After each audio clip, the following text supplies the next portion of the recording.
Hey everybody, what is up? I Fight Sin on Twitch. What's up, Malik? Kululu777 on Twitch. Hey everybody, thanks for being here at the Canary Cry News Talk live stream pre-stream. We're about to get the show started, and we're very excited about it. I'm sending out the text message as we speak, so if your friends are on the text message list, they'll know to come hang out with us. Okay. My goodness, folks, 2 shows in a row, Sunday and Monday. It makes sense that we had to get started pretty late. We're getting started late. We know this, but we are committed to an efficient and valuable show for you guys. Efficiency and value. Those are the key words for today's show. So we hope you guys do enjoy it. Remember, if you do get value out of this show, you can always become a producer by heading on over to CanaryCry.Radio.com/support. Or you can go to CanaryCry.Party, and that'll give you everything you need to, feel fulfilled and happy with the way that your life is going. Along those lines, we do have the poll. We are still running the poll. If you have not taken the episode 500 poll, please go take it. It'll be in your email box if you're on the newsletter, or you can find a link for it over at CanaryCry.Party. Please do that, because it's very helpful as we move into this new season of Canary Cry News Talk and figure out what to do. What do we even do, All right, folks, we got a great show. Here we go. Stay hydrated. Let's do this.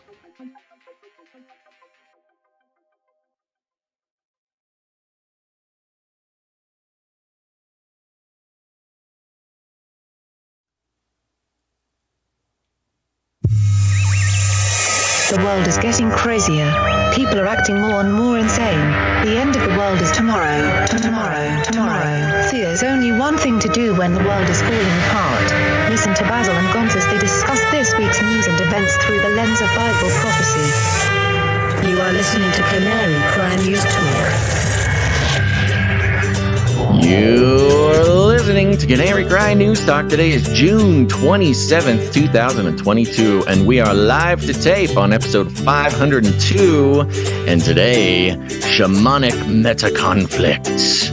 And signing on from off the grid, Razzle Dazzle, I'm your best buddy, Basil. And my name is Gonz, your favorite Asian provocateur for Christ, a.k.a. the Cabana Boy, podcasting live from California.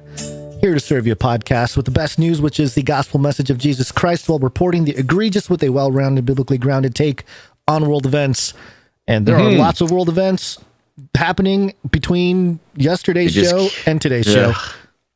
We were a little worried that we thought, surely, don't call me Shirley. And also, not enough current events could happen in a 24-hour period to fill an entire new show. But alas, that's what we get for underestimating the madness of this clown world that we live in. But I will start off with some good news, Gonz. You'll be happy to know I did figure out how to turn up your voice in my headphones. Oh, great. So you can hear me better. I don't have to scream and shout to get your attention. It's so funny. We've been dealing with this for a week or so, maybe even a little bit more, after I had my catastrophic, event, the Windows update that broke everything. And turns out the solution was just extremely easy. It was something I could have done at any moment and just didn't occur to me to do. As is how life happens sometimes. Yeah. But now I can hear you react and laugh at all my funny jokes, and also hear your gasps of shock and awe as I give you a little rundown of what to expect for the rest of the show today. Are you ready? Ready. That's right. We're going to start off with some Ukraine news. It's Monday, folks, and things are happening. The Ukrainian shaman are on the march. Of course, we have to carry some water for Putin, check in on Russia, some of the movements going on within the Russian economy and geopolitical relationships. Flippy. Oh, we got a Flippy update, folks. This could be the ball game. I'll tell you what. We're moving into politics, checking in with old Giuliani. Hope he's okay, as well as China. We have an interesting breakdown, and I think is actually an extremely valuable deconstruction of the theater that we have been watching happening in the Supreme Court, not just with Roe, but across the board. After the break, we're going to say goodbye to the YouTube audience and get into the COVID and the vaccine and all that saucy stuff. And at the end of the show, of course, Antarctica, drones, we got to check back in. So there you go, Gonz. Let's start out with our lead stories. Fight for Ukraine, new world order. That's right. You know, the thing that the world has loved about Ukraine, the Ukraine conflict in general, is Ukraine underdog, right? Underdog. The bookies are paying out big time for the underdog. And not only that, Ukraine has this wonderful air of sort of folklorian mystery about it. Of course, we all remember the ghost of Kiev.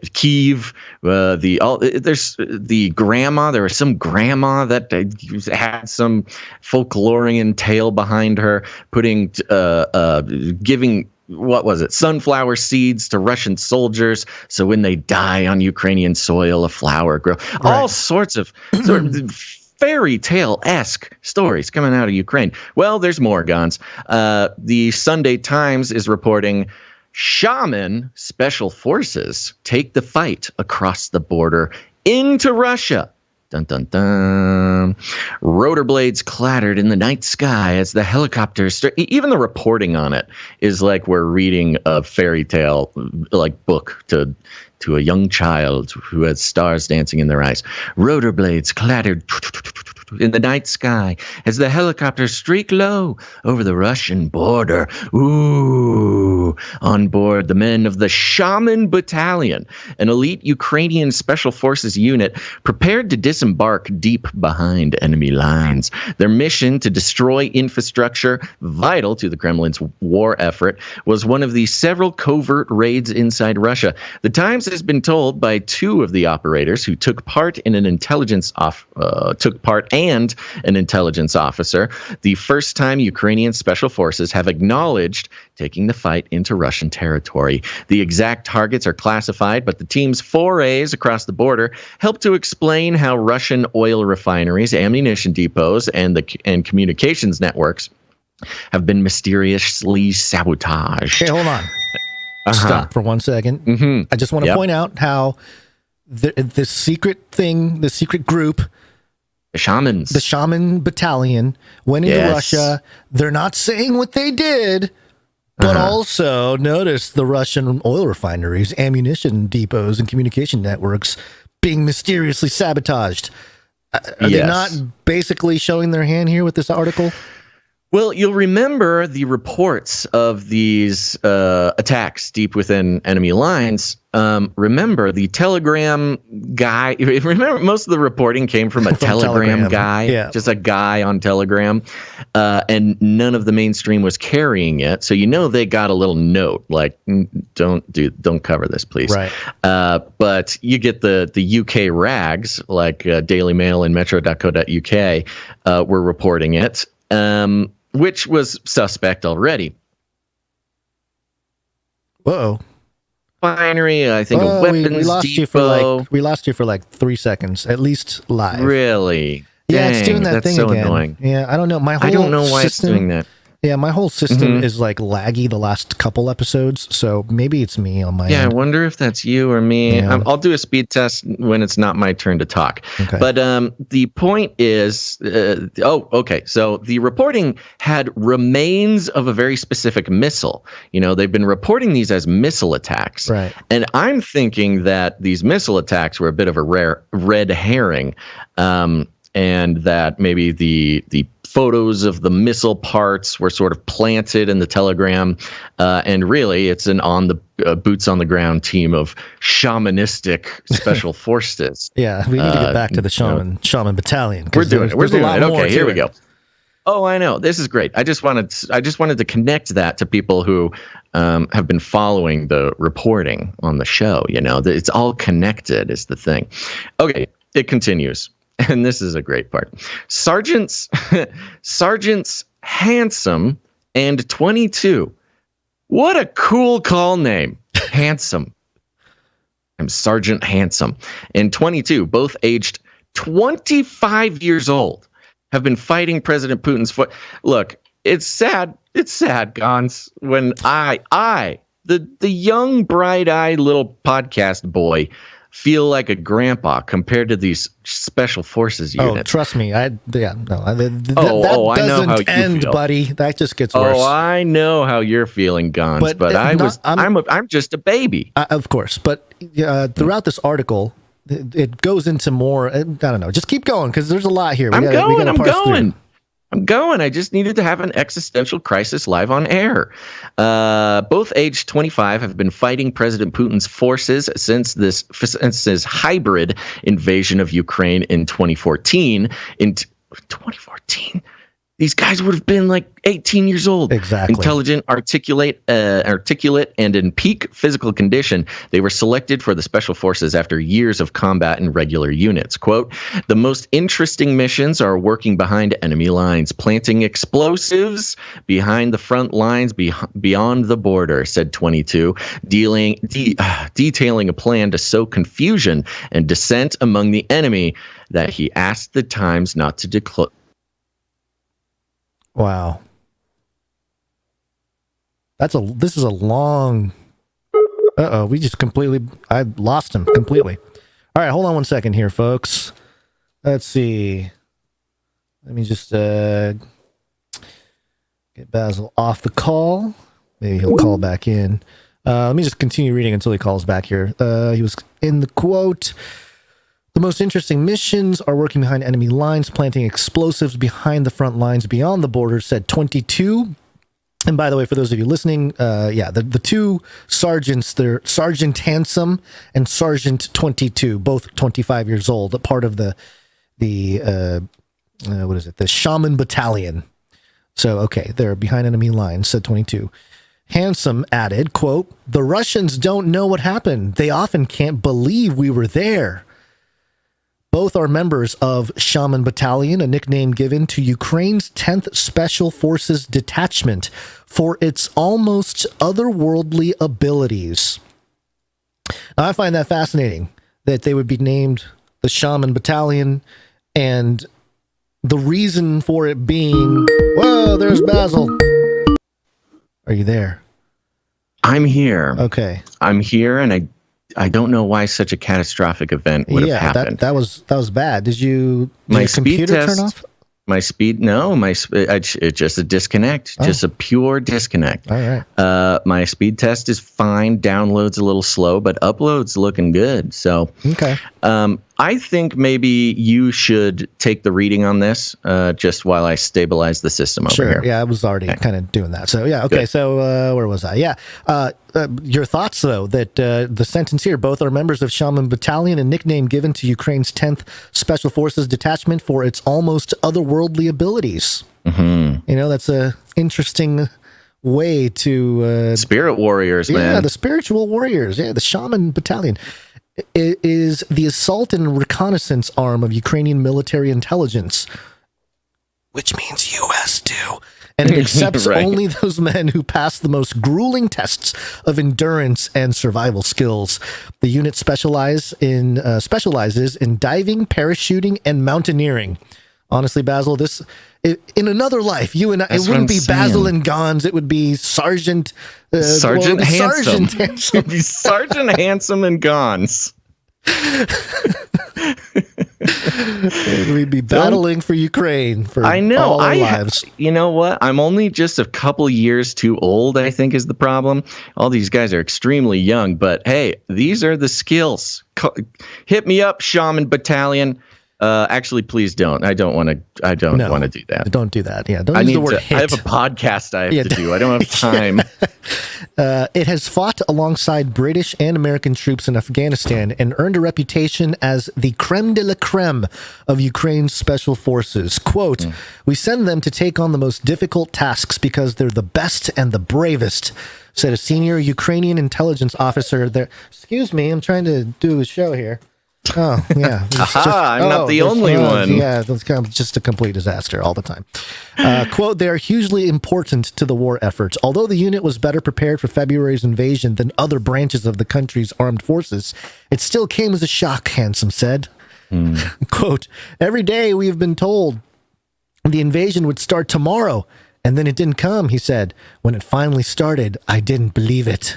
Oh, no. Yeah, you and me both. Sergeant Handsome. The men were thrown into battle immediately against their counterparts in the Russian Spetsnaz at Antonov Airport in Hostomel, where helicopter-borne paratroopers were attempting to secure an air supply route to armored columns advancing on the Ukrainian capital. Quote, "We took positions in the hangars and the barracks, engaging in a 4-hour firefight until we needed to rotate with some National Guard units." So I'm picturing these guys, just hanging out, and then, all of a sudden, oh, it's on. We're actually gonna war. Let's do it. And then, going into the barracks and then like getting their guns out and shooting Russians for 4 hours. It's like, yeah. Oh, okay, all right, I guess we're doing it. So the whole thing, he's waiting for it to start. I mean, it even at the, I don't know how many other details. This article really is. It's long. It is you are reading a fairy tale story. Not that it's not real. It's just very sort of weird, like I don't know. It's just very mythical. And they tell story after story about these guys and their amazing feats. But yeah, at the end here, it does mention before the invasion, 22 had begun planning to set up a chain of gyms. Handsome was expecting to go into Ukraine's blossoming IT industry, build a house and start a family. Now they are focused solely on defending the motherland. Quote, "Everybody has his own motivation. Somebody has a wife. Somebody already doesn't have a wife. Some people have family in occupied Kherson or under Russian artillery in Mykolaiv," 22 said. Quote, "My motivation is to fight to see something different, to see a civilian life for the next generation, to not have to fight a Russian war." Okay. It's a profound statement from one so young. You skipped the really some important parts here. First off, Sure. Well, that's why I asked. Yeah. No, there's a part here that has it says this: Shaman Battalion was involved in every big engagement in the battle for Kiev, and continued to harass the invasion forces as it fled through the Chernobyl exclusion zone back across the Belarusian border. So that whole time, all that stuff taking place, these two guys were, going at it. They were there. Yeah. Special forces have formed the backbone of Ukraine's defenses, often organized, freshly mobilized troops who are highly motivated but undertrained and ill-equipped. So it talks about how the Ukrainian forces were very motivated, but they were sort of under-equipped, informed, undertrained. Yeah. The Russian forces, on the other hand, according to these guys, they were they have heavy artillery and everything else, but they were psychologically they were down in the dumps. They were down and out. They weren't feeling very positive about what was going on. So it was interesting, and it talks about how 22. Excuse me for 1 second. Yeah. Well, while he takes care of the babies there, I think this is the takeaway from this is a similar takeaway to I don't even have my video on. No, sorry about that, folks. That's part of it too. Sorry. So can I give a takeaway? Yeah, sure. So we can move on to some other stories here. Yeah, go ahead. Okay. Well, okay. We said we were going to be efficient on this. I know. If it's I know. It's just the vital, show's just been very I don't know. I know. Sporadic and It's crazy. clunky, and It's crazy, man. It's okay. So why don't you hit your important stuff, and then I want to do a takeaway. Okay, so the guy, I think it's 22. He's talking about all the violence. He's talking about how he went to war at age 18, blah blah blah, and he went into some of the stuff you talked about. I think he got hit with shrapnel, and it mentions it. Yeah, he was okay. So blah blah blah. I had this all highlighted. I apologize to the listeners. This is just a complete disaster of reporting the story. It says here he was hit by a frag grenade last Sunday while storming a Russian trench, but has left the shrapnel inside his forearm, covered only by a large plaster rather than pause operation. Quote, "We're trying to creep up, use stealth to get close. It's very difficult. You have a lot of equipment. You need a lot of ammo. It's very heavy when you're trying to crawl. It's very noisy." So I don't know, man. They're painting these two guys as some kind of war hero type of thing. Yeah. But also, one of the things that I'm curious about is, they're painting these guys as sort of like supernatural soldiers.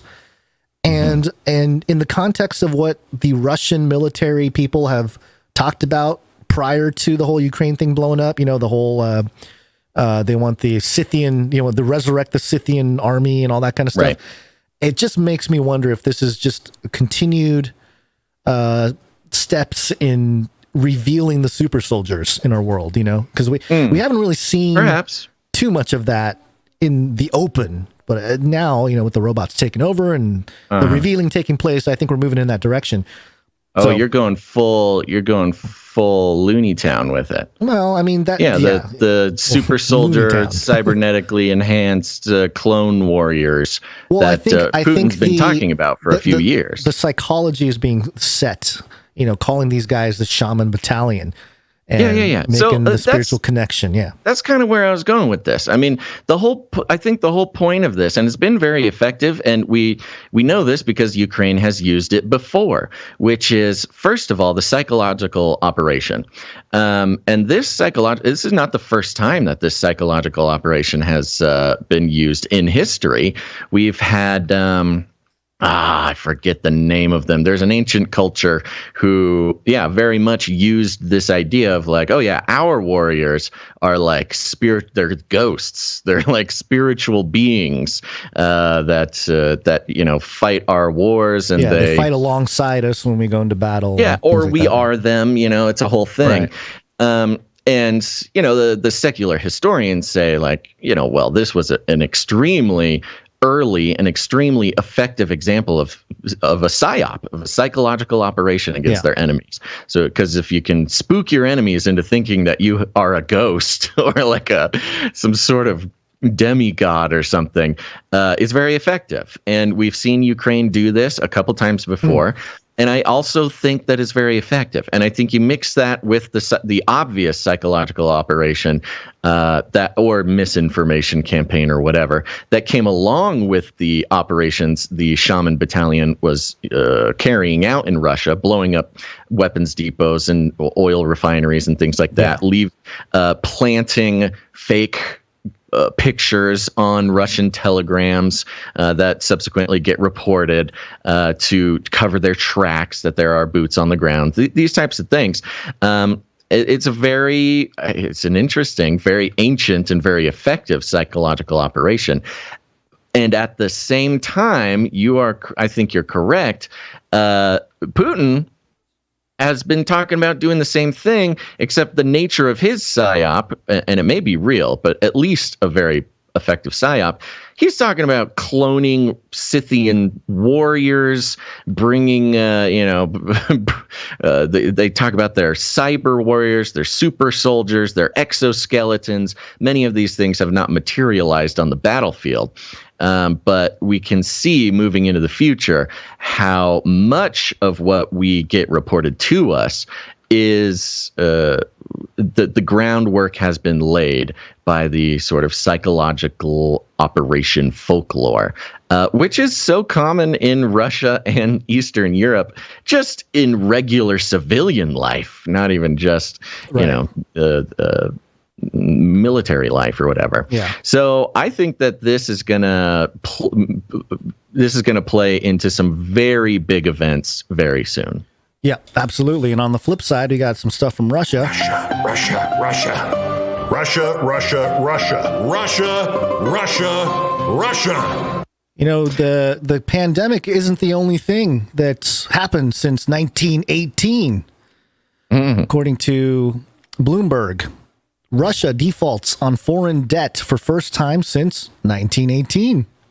And it's part of the sanctions and well, let's just read. Russia defaulted on its foreign currency sovereign debt for the first time in a century, the culmination of ever tougher Western sanctions that shut down payment routes to overseas creditors. For months, the country found paths around the penalties imposed after the Kremlin's invasion of Ukraine. But at the end of the day on Sunday, the grace period on the about $100 million of snared interest payments due May 27 expired, a deadline considered an event of default if missed. It's a grim marker in the country's rapid transformation into an economic, financial, and political outcast. Oh my gosh. Yeah. So Bloomberg, come on. Yeah, well, it's Bloomberg, you know. So that's one aspect, the financial war, the economic war that the NATO West has placed upon Russia as sort of its tactic. Then we come to this here, which is a cyber pandemic. The COVID-19 crisis would be seen as a small disturbance in comparison to a major cyber pandemic. And this is from Can I Reuters. make a mention real quick about that, about the default? The default. Yeah. You know, something that's been very interesting to watch. Look, the ruble is more powerful than it's ever been. The ruble has rebounded, and if we had taken our own advice into getting our hands on some rubles... Well, because they pegged it to gold, too. We'd be billionaires right now. Yeah, so the ruble is doing fantastic. The sanctions have done nothing but bolster Russia's domestic industries and, you know, caused a huge boost in innovation economically and sort of industrially. And Bloomberg here, notorious, I mean, of course, it's owned by Bloomberg, the man himself, notorious sort of skeezy lizard person capitalist man. Yeah. I think what's happening with and why the attempt to make it sound like Russia is they basically make it sound like Russia's dead. Like, oh, they're not going to be able to participate in the global economy, so they're just dead. They might as well not be a country anymore. Look how effective our sanctions are. But I think there's another part of it, which is a revealing that Putin is so excited to take part in, which is we live in this, you know, globalized economy, liberal new world order after World War II, where we said, hey, okay, no, everybody stop fighting. Nobody kills each other anymore unless it's for oil. But we settle everything with money. Money means everything. War doesn't mean anything anymore. It's all about money. And I think Putin's stance on this is very interesting because it is a type of apocalypse, not sort of a biblical apocalypse, but apocalypse in the sense of a revealing. Because what Putin's doing is revealing, hey, you think that this liberal world order where everything is money and everybody just bows to capital, but I have a bunch of guns and millions of Russians who I can conscribe into an army. Are you, a white nationalist Republican? What are you talking about? Are you a... Oh, I'm just saying. I think I'm talking. Yeah, philosophically. No, I know. And in a philosophical sense, he is revealing the fact that the world is still, the illusion of the economic liberal world order. It has been an illusory experience that the world has been in for 70 years. And Putin knows that he can just tear the Band-Aid off, tear the veil down and show everybody that, hey, I don't need to be a part of your system here. I can just get my guns and go do whatever I want. And that's why it is such a threat to everybody, because it's not a threat to any one nation necessarily. It's a threat to the system, the very philosophy, the principality that hovers over the globalized economy, liberal global economy. And to have that illusion broken is way more dangerous to the world order. I just mean in the sense of people will realize that they're not as safe as they thought they were. And that doesn't spell anything good for the people in charge.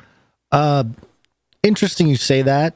Well, first off, the biblical apocalypse is also a revealing. It's a revealing of Jesus Christ. Well, I was just trying to... I know what you mean. I wasn't trying to draw a straight line from this to Jesus returning. Right, but, right. You know. Putin is Jesus. You heard it here first. Basil says Putin is Jesus.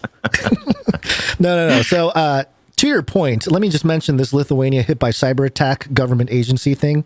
And then the real article that I wanted to dig into, which we're running out of time, is the next one. But let me just mention here that the Lithuanian state and private institutions were hit by a denial of service cyber attack on Monday. The Baltic country's National Cybersecurity Center said in a statement released by the Defense Ministry, quote, "It is very likely that attacks of similar or greater intensity will continue in the coming days, especially in the transportation, energy, and financial sectors." These sectors said, which to your point, you just said how like, oh, Russia's still the military, but Russia also is always blamed for cyber. They are very good and very much ahead in terms of cyber warfare. So something to keep in mind. Now that takes me to and there's no defense against cyber warfare either. I mean, there is, but it's very hard. It's much more nebulous. Control. Very hard to control an effective actor in the cyber war realm. Right. So the whole thing takes me to this study here on published on Al Jazeera. I know the outlet is, what it is.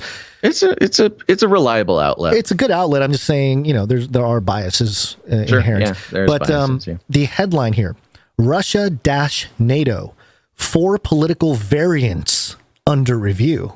Oh, and this is a very long essay. It was written by Mohammed Chirakow, who I have here as a professor of conflict resolution and diplomacy at George Mason University in Washington and Joanne bin Jassim Academy for Defense Studies in Doha.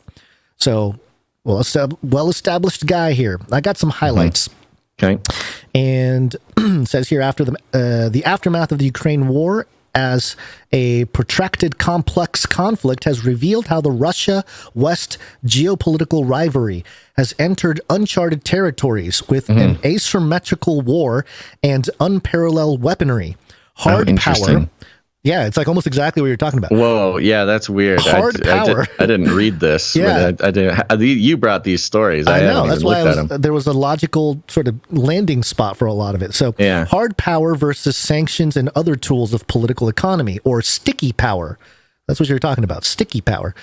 It seems to be a misguided venture of power dynamics, bullets and rockets versus economic and financial warfare, perpetrating a long-herding stalemate for the stakeholders. That's why we're seeing all the stuff about the stakeholders.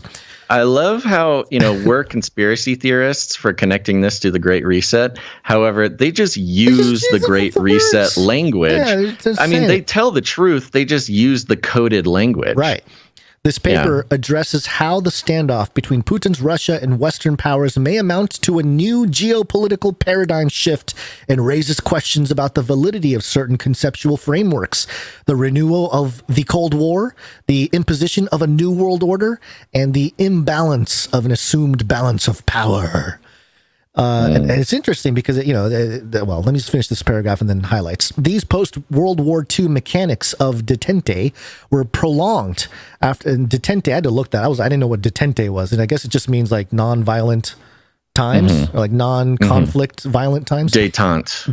Okay. I think. Sorry. Yeah.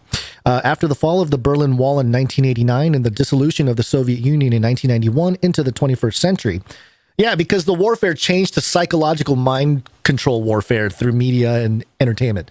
That's largely why a lot of that stopped. But the post prefix endures the challenges of forecasting what would come after a 3-decade prolongation of several concepts, ushering to several unknowns of the Ukraine post-war game. Or I'm sorry, war post-game. Yeah. And then it talks about the implied need for a tabula rasa or reconceptualization of alternative frameworks of international relations. Moreover, another puzzle has emerged. It is a 6th generation war, if we consider the disparity of weapons. Russia's hard power and military tools versus the West sanctions. I already mentioned that. And then it goes into NATO, what NATO has. And let's see, the analysts, think tanks, and governments in both the West and the East can neither make a prophecy with certitude about the course of the open-ended Russia-NATO showdown, nor provide a scientifically based mechanism of eradicating coronavirus infections and containing their economic ramifications. So he's very critical of all of the world's policy making, which is very fascinating. Yeah. And then it talks about a complex meta-conflict on the rise. And this is just a labyrinth of, I don't know. It goes through and tries to connect everything. We won't go through everything here, but here's a quote. He quotes Neil E. Harrison, who argues for the value of complexity theory in international relations. He says, quote, "The public and military desire listen very carefully. The public and military desire the psychological comfort of discernible superiority. Media amplify inter-nation conflicts, and the benefits of participation in the ideological mainstream preserve the distribution of power." Oh, right there. Yeah, right? Read that part again. Okay, so the public... Back up like 8 words. Yeah. And the benefits... do the whole thing. Do the whole thing. This is beautiful. I got to hear it again. The public and military desire the psychological comfort of discernible superiority. Media amplify inter-nation conflicts, and the benefits of participation in the ideological mainstream preserve the distribution of power and inhibit changes in the historic patterns that transform inevitable conflicts into costly rivalries. If that does not precisely put into words the last, not only this conflict with just whatever, all the actors in the Russia-Ukraine conflict, it also perfectly describes the war on COVID. Yes. It perfectly describes the war on Trump. That describes, you could apply that to everything following the 2016 election. Yeah. Where it is all about the psychological comfort of being a part of the ideological mainstream. Yeah. Preserving the ideals that, both sides think that their ideals are the proper ones, meaning we need it simple. It needs to be simple. It needs to be a good guy and a bad guy, and you can't. And that's why this show has such a complicated relationship with conservatives. Is during the Trump era, it was very difficult. It's hard to remember. That's the other part about it. Tabula rasa was mentioned. Yeah. In this article, where a lot of times, and I think it's designed and I think it's perpetrated on people, on the public as a whole, that they cannot actually remember what it was like, whatever, a year ago, 2 years ago. You cannot remember, everybody. Anti-vaxxers was an example. That might not be the most prescient example in this context, but anti-vaxxers is an interesting example because anti-vaxxers before COVID was really an entirely different thing than anti-vaxxers after COVID. However, almost nobody remembers what anti-vaxxers were like before COVID. And it's, you can apply that to all sorts of different things. So there is this sort of Men in Black mind erase thing whenever the new lines are drawn as far as the ideological mainstream is concerned. So this is really powerful. Yeah. Thank you for bringing this. Yeah. There's a lot more here. There's this quotes of Nobel Peace Prize nominee Johan Galtung, who explains the conflict as a social system of actors and and he talks about the meta-conflict over Ukraine accentuates this notion of the system and the overall incompatibility between competing political and economic structures. So there you go. And then third, the Ukraine war also represents a meta-conflict that has been managed by narratives. Oh, this is the part I wanted to really bring you, Basil, because this is nice here. This is interesting. The Ukraine war also represents a meta-conflict that has been managed by narratives and discourses either at the Kremlin, NATO headquarters, the White House, or the United Nations Security Council. Narrative analysis theorist Sarah Cobb. Like us? Narrative analyst theorist. I think have a she's title. A colleague of ours. Yeah, we need to reach out to Sarah Cobb and say, hey, put us on that list of narrative analysis theorists. Totally. You know, and that is, my gosh, you're right. This is incredible. Al Jazeera, by the way, this is the Al Jazeera Center for Studies, not necessarily their news outlet, but it is like an academic research firm. Yeah, research outlet. And yeah, that perfectly describes what I feel like I'm trying to say all the time. And whether it's on the show or talking with people in real life, when I say, you know, the corporate media are literally crafting the worldview. They are crafting a worldview, which means they are crafting reality in a way. You know, reality, not objective reality, not big T truth, big R reality, but reality as far as any individual could possibly discern. When you have a population who relies on one industry, the corporate news industry, to tell them what is real, their job then becomes storytellers.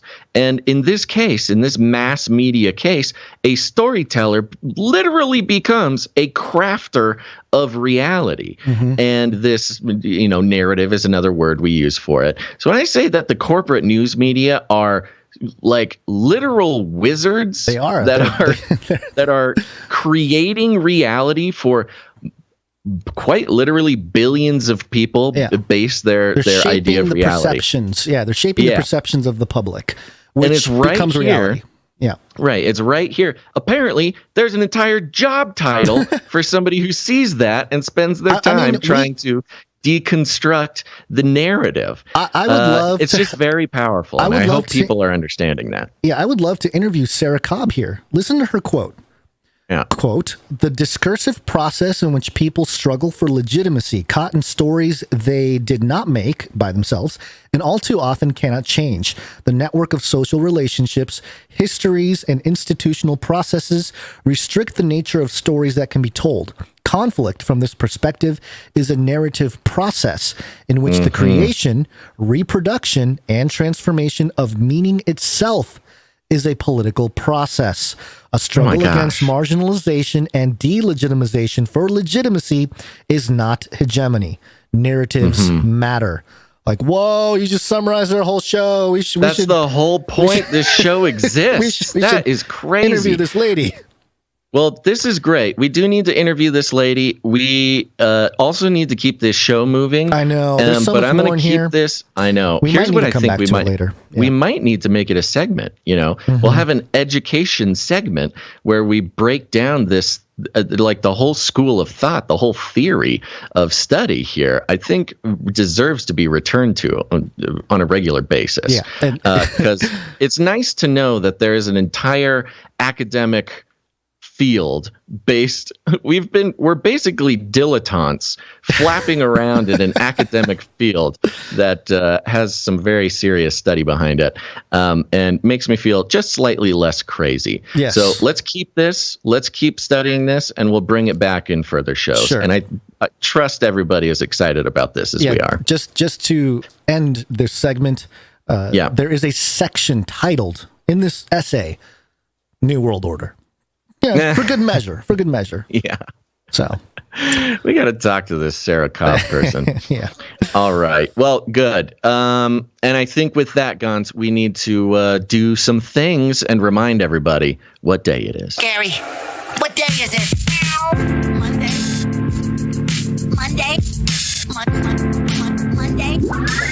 Gary, what day is it? Monday. That's right. It's Monday. It doesn't feel like Monday because we just did a show yesterday. Yes. thank you to, hey, if you're a No Agenda person and you heard us on the No Agenda stream and you're tuning in today, thank you very much for being here, and we hope you keep coming back. Let's see here. Do you have any updates that we need to know? And did anything change in your life since yesterday? Since yesterday? Yeah. No, nothing has changed. Absolutely In fact, not. I believe once I got home, I immediately got to, looking at stuff and trying to put together today's show. So, yeah, we've basically been in full production mode since about noon yesterday. Yeah. And have not stopped except to sleep, which is very fun. Yeah, I don't have anything. It's hot. Yep. It's hot. I'm still hot. It's hot in this room, Oh, Gonz. hey, I just hey, don't no, know. don't, Not again. No. Don't. You little rascal. I am so hot. You're so hot. I'm...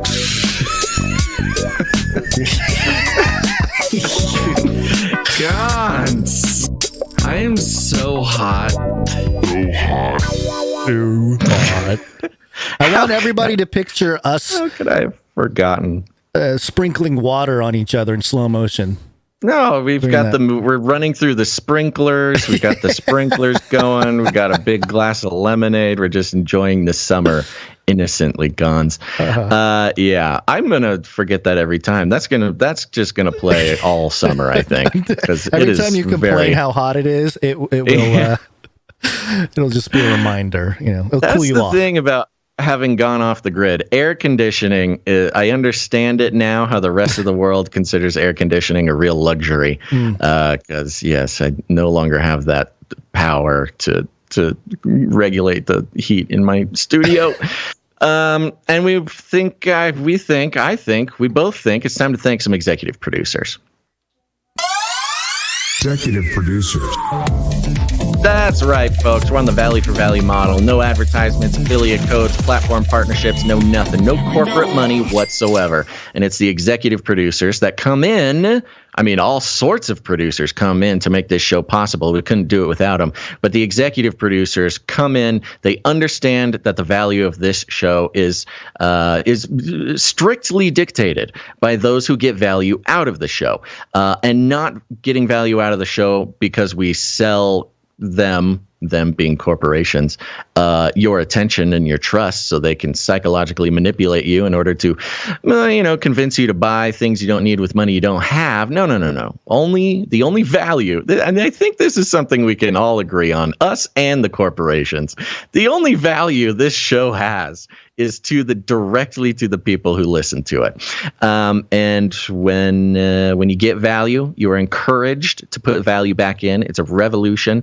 You'll hear more about it later. But the executive producers are those who come in strong in a very generous way, and really make a statement about what they think about the show.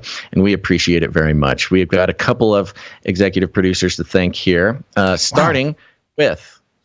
You okay? Yeah, no, I didn't expect. Get bit by a dog? No, I am surprised. I didn't expect executive producers to come in like 2 days in a row.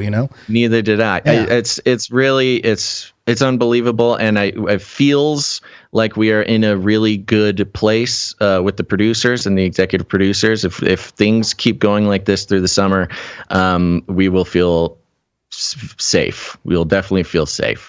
And we feel safe because of the executive producers, such as executive producer Darren S. Darren S. Once again, thank you so much. Yes. Wow. He's back. Thank you, Appreciate Darren it. S. We've also got executive producer, and you'll love hearing this name, Gonz. This is Juan A. Oh, the Juan. The Juan. We haven't heard from the Juan in a while.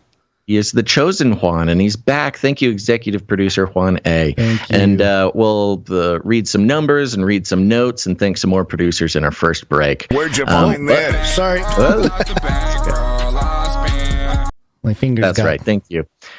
It's all good. But if you're out there, dear listener, and you would like to produce this episode or the next episode or whatever, head on over to CanaryCry.Radio.com/support. CanaryCry.Radio.com/support.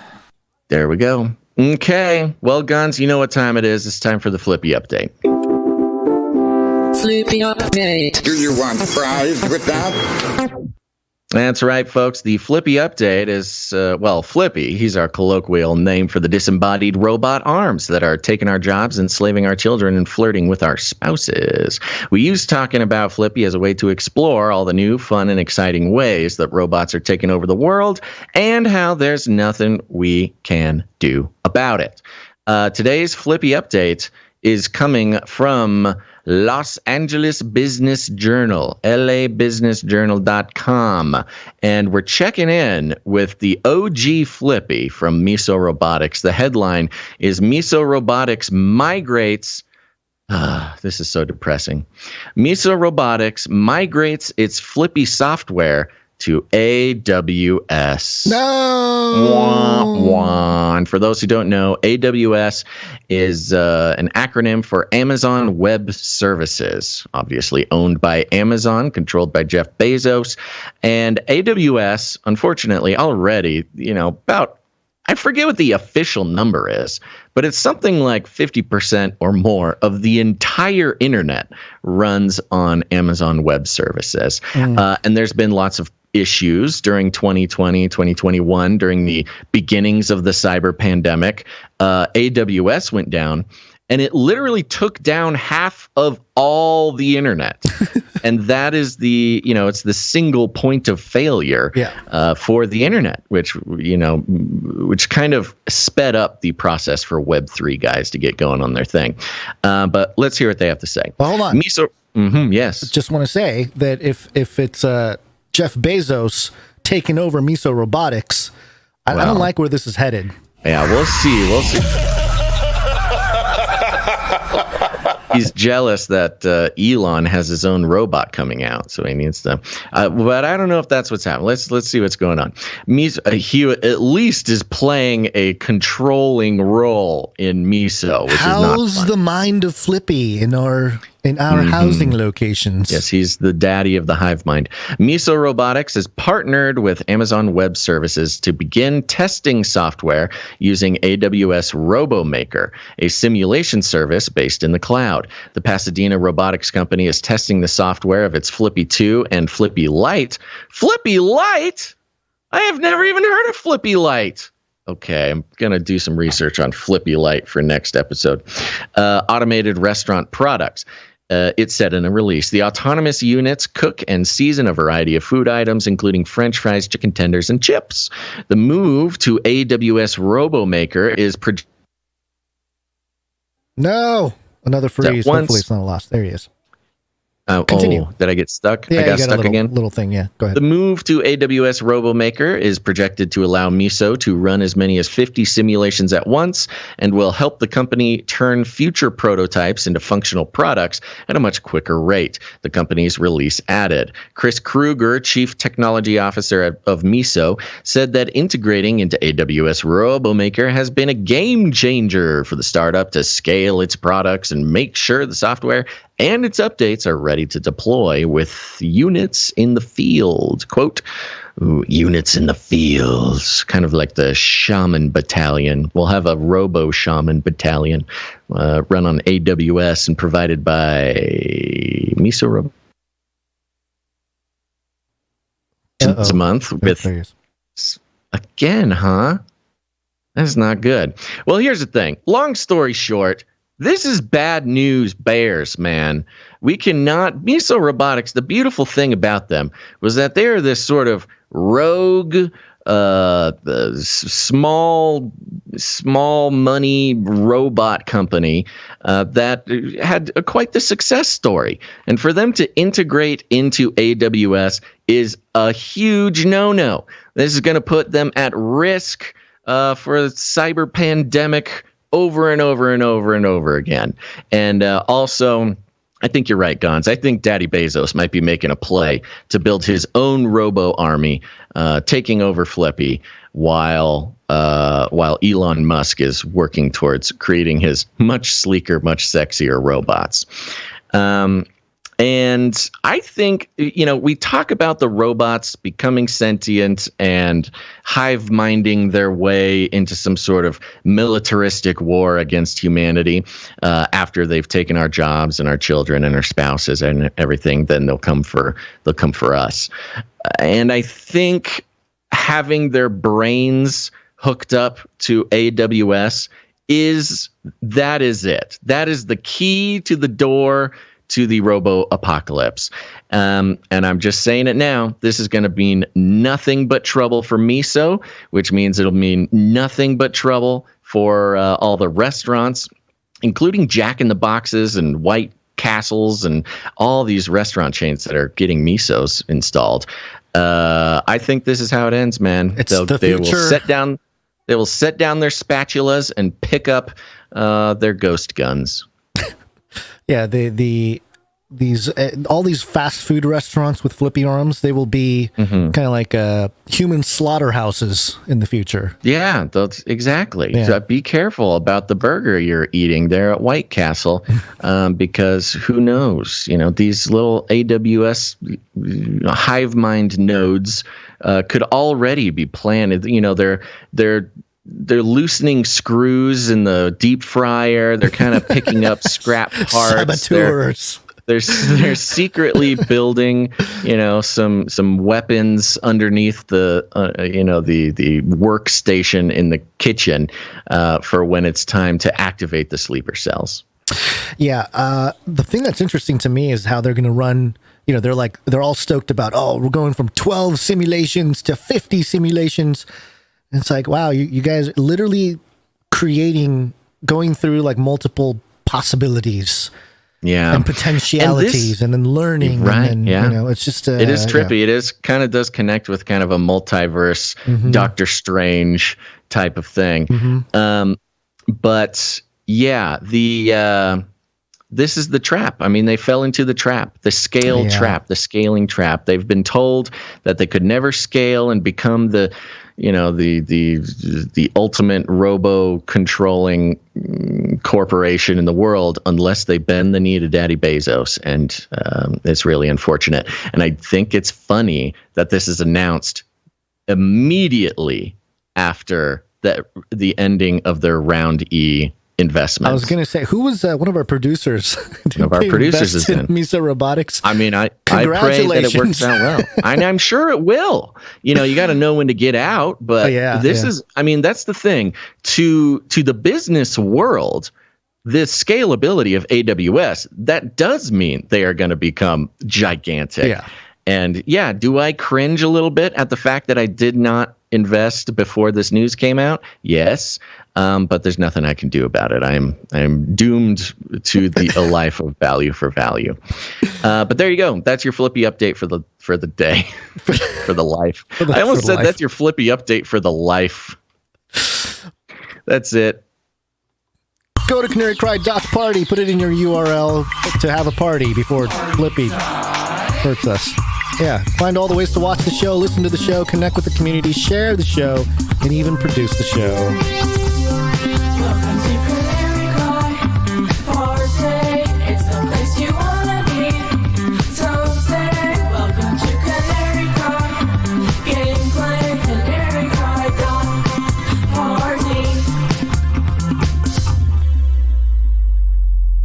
That's right. There's all sorts of great stuff there.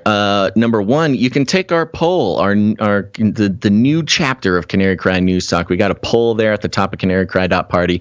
Please go take it, especially you podcast listeners, the audio listeners, the live viewers, and the video viewers. They've done a great job of clicking in and taking that poll. We need some more of the podcast viewers to do so. That is not to discourage you video watchers either. So everybody, go to CanaryCry.Party. Take the poll at the top of the page. But you can also listen to Ravel. Ravel is a podcast I do with Dr. Christopher Ryan Gates. We explore scripture, society, and scandal, having tough conversations in good faith. Little hiccup in the production schedule for Ravel, but we will get that corrected ASAP.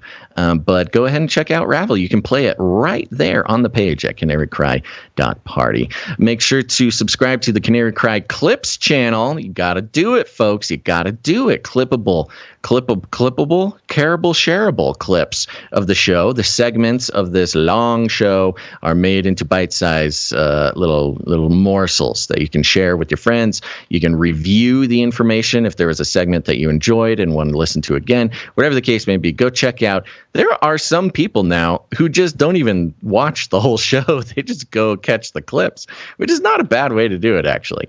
But go do it. Canary Cry Clips on YouTube and Odyssey. And also make sure to join our text message alert system by texting the word canary to 877-740-3226.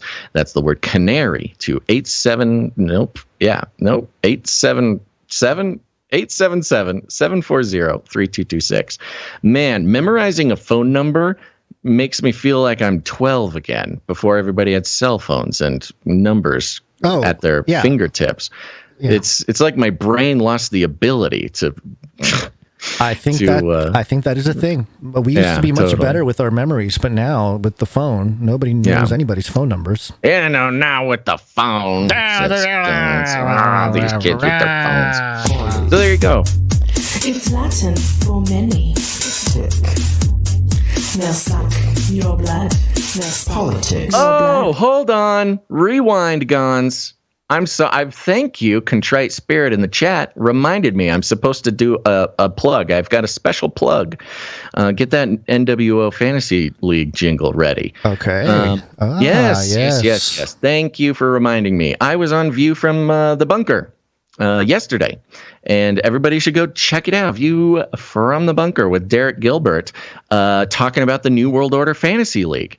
And of course, if you know the story, then you know it. But if you don't know the story, you should go watch/listen to View from the Bunker with Derek Gilbert. I was on the most recent episode, and we talk about the inception of New World Order Fantasy League, and we talk about it in depth, even more in depth than I think we've actually talked about it here. And also it spirals off into lots of great material, lots of great. It's just a wonderful show, and it was so fun hanging out with Derek Gilbert. It just occurred to me that, like, how long we've known that guy, and our whole thing.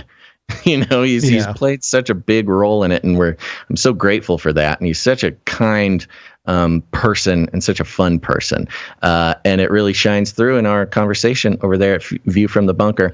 I posted a link to it on my Twitter. I think we'll put it in the show notes if we can remember here. But you know how to do it. Just Google it. It's on YouTube. It's everywhere. View from the Bunker with Derek Gilbert. Go check out my episode talking about the New World Order Fantasy League, which is live, baby. Go to the web page is live. I know. That was my bad. I cued you so good and then pulled back for no reason. The web page is live. Go to nwofl.com.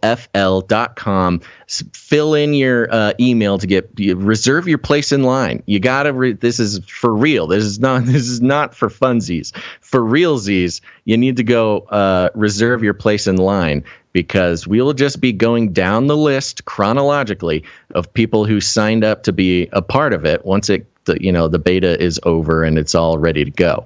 So go to nwofl.com and sign up with your email there. It is a New World Order Fantasy League. They're all 100% eugenics, transhumanist lizards that control everything. They hate you. Indeed they do. All okay, right. Now it's time. But It's Latin for many. Now suck your blood. Now politics. Your blood. All right, we got a lot of things going on here in politics. Yeah, obviously. what in the world? And actually, the reason why we started with the Ukraine story and Russia and all that is because now that everyone's distracted in America with elections and all the SCOTUS stuff, great time to start, releasing information, the hero stories, whatever it may be, just sort of the other narratives to reveal what's going on for the Russia front. So that's why we started there, or the Russia-Ukraine front. But in politics, we had a kind of a series or sequence of that's a little later, I guess. I guess we'll just start here with the slap, which is from the Hill here. There is a milieu going, a spirit of slap upon the earth, where over and over we're getting these slaps heard around the world. Yeah. And this is one of them. The Hill, Giuliani slapped by supermarket employee, police say. Former New York City Rudy Giuliani was attacked by an employee at a Staten Island, New York supermarket on Sunday, according to authorities. The NYPD confirmed to The Hill on Sunday that Giuliani was slapped in the mid-back at a ShopRite. Yeah, I thought it was a face.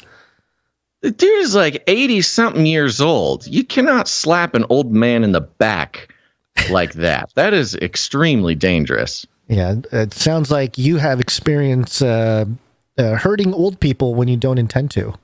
No, I don't, but I do know that the mid-back is not a good place to slap an old man. Maybe it was another friend of mine. I had a friend who hugged his grandma too hard and broke her ribs. Yeah, so they're on the other side, man. Yeah, it happens. Yeah. So he got hit in the mid-back at a ShopRite while on the campaign trail for his son Andrew Giuliani gubernatorial campaign. Quote, all of a sudden, I feel this burn. No, hold on. All of a sudden, I feel this bam on my back, Giuliani told the New York Post, adding that he nearly fell down from the blow. Quote, all of a sudden, I hear this guy say, you're a effing scumbag. And he moves away so nobody can grab him, he added. The 39-year-old ShopRite employee was detained after the incident, according to the NYPD. Oh, my page just refreshed. Weird. The Post reported that he's facing a second-degree assault charge for assaulting a person over the age of 65. And it goes on. As he should. Yeah, but it's interesting. The we kind of the theme here of the psychology, controlling people's perceptions of reality, and ultimately it's emotional manipulation, emotional control, and behavioral control. That's what we're talking about when we talk about psychological control and mind control and all that kind of stuff. But just more people unhinged in this kind of because of the nature of the media and how they clearly create hate towards these politicians. Someone who's not necessarily mentally stable can see someone in person get triggered by all that headlines and whatever, pundits and talking heads and whatever over the years, and think it's a good idea to go smack Giuliani right in the back. Well, I mean, first of all, this is politically motivated violence. This, as Giuliani said himself, but I would say, I think this technically meets some definitions of terrorism. It was politically motivated, sure, but it was, to make a statement. It was sure really brutal. And, I don't know. I want to know more about this person who did it. I'm sure people are praising him on Twitter or whatever. Yeah. But, it really does. As much as the left will love to talk about how the right is ready to, fight a civil war or commit violence or whatever, the left is just as violent. I would probably say more angry. And really, to run up to a politician in a supermarket in public and slap him with intent to hurt an old 80-year-old man takes such a blind rage that this person, I imagine, does not have a very good life. The amount of losing your cool that you have to experience to take such a ludicrous legal risk to do such a thing, and a stranger, a complete stranger, no benefit. Yeah. Well, what does that's the this state of the man world. benefit besides, getting some sort of, it could be one of those things where as an energy weapon, they zapped him with the frequency that made him violent. Destroy Giuliani, destroy, and then walks up. But, why not face him? You know? Yeah, then There's a they little- turn it to the reward setting afterwards, so he gets a little pleasure out of run away, post on social media, earn credit. Yeah. So, very interesting. I think we'll see more of that, but I guess it's just a commentary on the political climate of this country, not just the political climate, the mental state of this country. Is, steep decline. As COVID didn't help. So mental health issues going on here. Yeah, which is I would argue is also a spiritual issue. But here we go. We got Politico.eu here. This is something I wanted to just briefly touch on, just run through it. Do I have it here? Yeah. And the headline is G7 unveils $600 billion plan to combat China's Belt and Road. A little late to the game, a little late to the party. China's been building Belt and Road for a decade. And now G7's like, we better do something about this. Yeah. Okay. Yeah, keep going. I need to figure out who's in the G7. For some reason, I thought China was in the G7. No. The world's wealthiest democracies on Sunday announced a $600 billion global infrastructure initiative to counter China's push to exert political and commercial influence through massive investments across emerging economies. U.S. President Joe Biden was joined by other G7 leaders in unveiling the group's counterstrike at a summit in the German Alps. Biden declared that, quote, our nation and the world stand at a genuine inflection point in our history, and added that the choices made in developing countries today would gird them against future shocks from climate change and pandemics and prepare them for the digital age. There you go. The United States will aim to leverage a total of $200 billion for the program over the coming 5 years through a combination of federal financing and private sector investments. That adds to 300 billion, euros, already announced by the EU, along with contributions from other members. The overall target is to build a $600 billion scheme. Biden never used the word China, but the rival on the other end of the race for global reach was clear, with the president declaring that when, quote, democracies do all that we can offer, they would triumph over autocracies. Quote, we're offering better options for people around the world, he says. This is when, and again, I have my criticisms of Trump, but there's a part of me that in this context of like world affairs, and there's a part where I'm like, man, we need a businessman. We don't need this Biden, like, just regurgitating what his puppet masters are saying for him to do and to do all this stuff. We need somebody that's going to actually, do something about it. Yeah. The infrastructure plan was unveiled a year ago. 2021, it was dubbed Build Back Better World after Biden's legislative. So that's what it is. That's all it is. They're just admitting it now.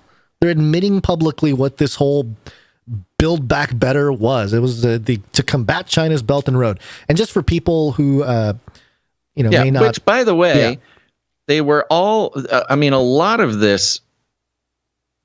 I don't know how else to say it besides just like anti-China or just China pressuring China. It's anti-China. All this anti-China stuff, this movement, which now includes such luminaries as Justin Trudeau from Canada. This is the G7. Canada, Justin Trudeau. France, Emmanuel Macron. Germany, Olaf Scholz. Italy, Mario Draghi. Japan, Fumio Kishida. Boris Johnson in United Kingdom and Joe Biden. These are the exact folks who are like, oh, Trump doesn't like China's Belt and Road Initiative. Trump thinks that China is a threat. Well, he's racist. And it goes back to that narrative crafting thing. The narrative was very powerful. And again, people will not remember the fact that these same country leaders, which with the exception of Germany, who it wasn't Olaf Scholz during Trump's thing. It was, what's her name? Doesn't matter. Merkel. No, thank you. Was it Merkel? Angela Merkel. All these anti-China, anti-Trump world leaders suddenly moving forward with what was basically Trump policy. Yeah. Which is a hilarious parallel to, exactly what Biden has been doing, which is following through with Trump policy, whether it's nationalist policy, protectivism policy, all of these types of same things that Trump would get bashed for. They just do it, but they kind of give it a new coat of paint, some social justice paint, or some, I don't know, Great Reset paint instead of anti-China paint, and do the same thing. Mm-hmm. It's just hilarious. Well, and considering the fact that I'm showing, for those of you watching, I'm showing a map of the Belt and Road. The road part kind of goes through China. China's one. Yeah, China's Belt and Road goes through China and then goes through sort of the Middle East there, goes up to Moscow and then over to Rotterdam. And then the Belt side kind of goes, over the South Asian areas there. It goes by India and then hits Nairobi, Kenya, and then goes up through Saudi Arabia and Israel, all that, and then Venice, and then meets in Rotterdam. So connecting, and the idea was that they would make a high-speed train / shipping route that would connect. It would be a new Silk Road kind of thing, not the drug website, but the ancient Chinese, merchant route. They're basically recreating that for the new century here.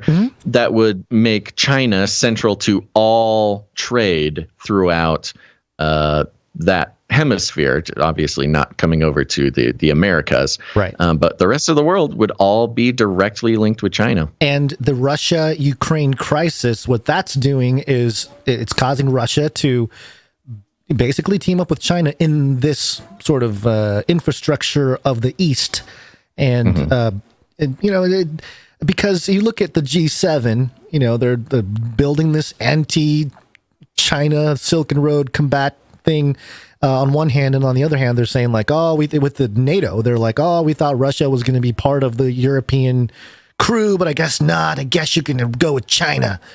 And do they have does the G7 have a map, or are they just going to build it right next to China's? They're going to just the Chinese train. I want to see the strategic meeting where Biden draws the lines on the map. He just draws the exact same lines. We're gonna go. Take over China. Brilliant plan. Wow, this is not looking good for. And by the way, this is what's going to support not just the dethroning of the U.S. dollar as the world reserve currency, but the rise of the what's the digital renminbi? Is that what they say? I don't even know how to say it. Yep. Yeah. Digital renminbi. Renminbi. That'll become the at least for the East and people who use the Belt and Road. Why would they want to use dollars? There's no point. They're probably going to get discounts if they use the digital, or not the digital yuan, but the renminbi. So and I mean they'll be pulling all sorts of schemes to do exactly that. Yeah. So there you go. No, good. I mean, this is a big deal. This is a big deal, and also just hilarious. It's just so absurd. It's just so absurd. Kind of sad. It is kind of sad. I mean, in terms of the West and America and what we've just not paying attention, or not, maybe not paying attention. Maybe it was intentional. No, that is exactly right. Yeah. I was going to say it feels very thrown together. It feels very like they've been ignoring it. It's been racist to say that China is making the Belt and Road to basically take over the world economically. I mean, you couldn't say it. Everybody thought you were crazy.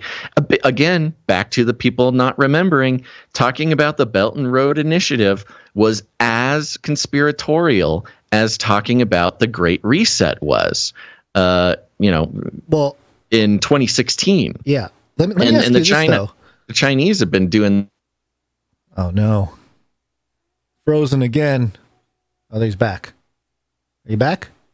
Yep. Okay.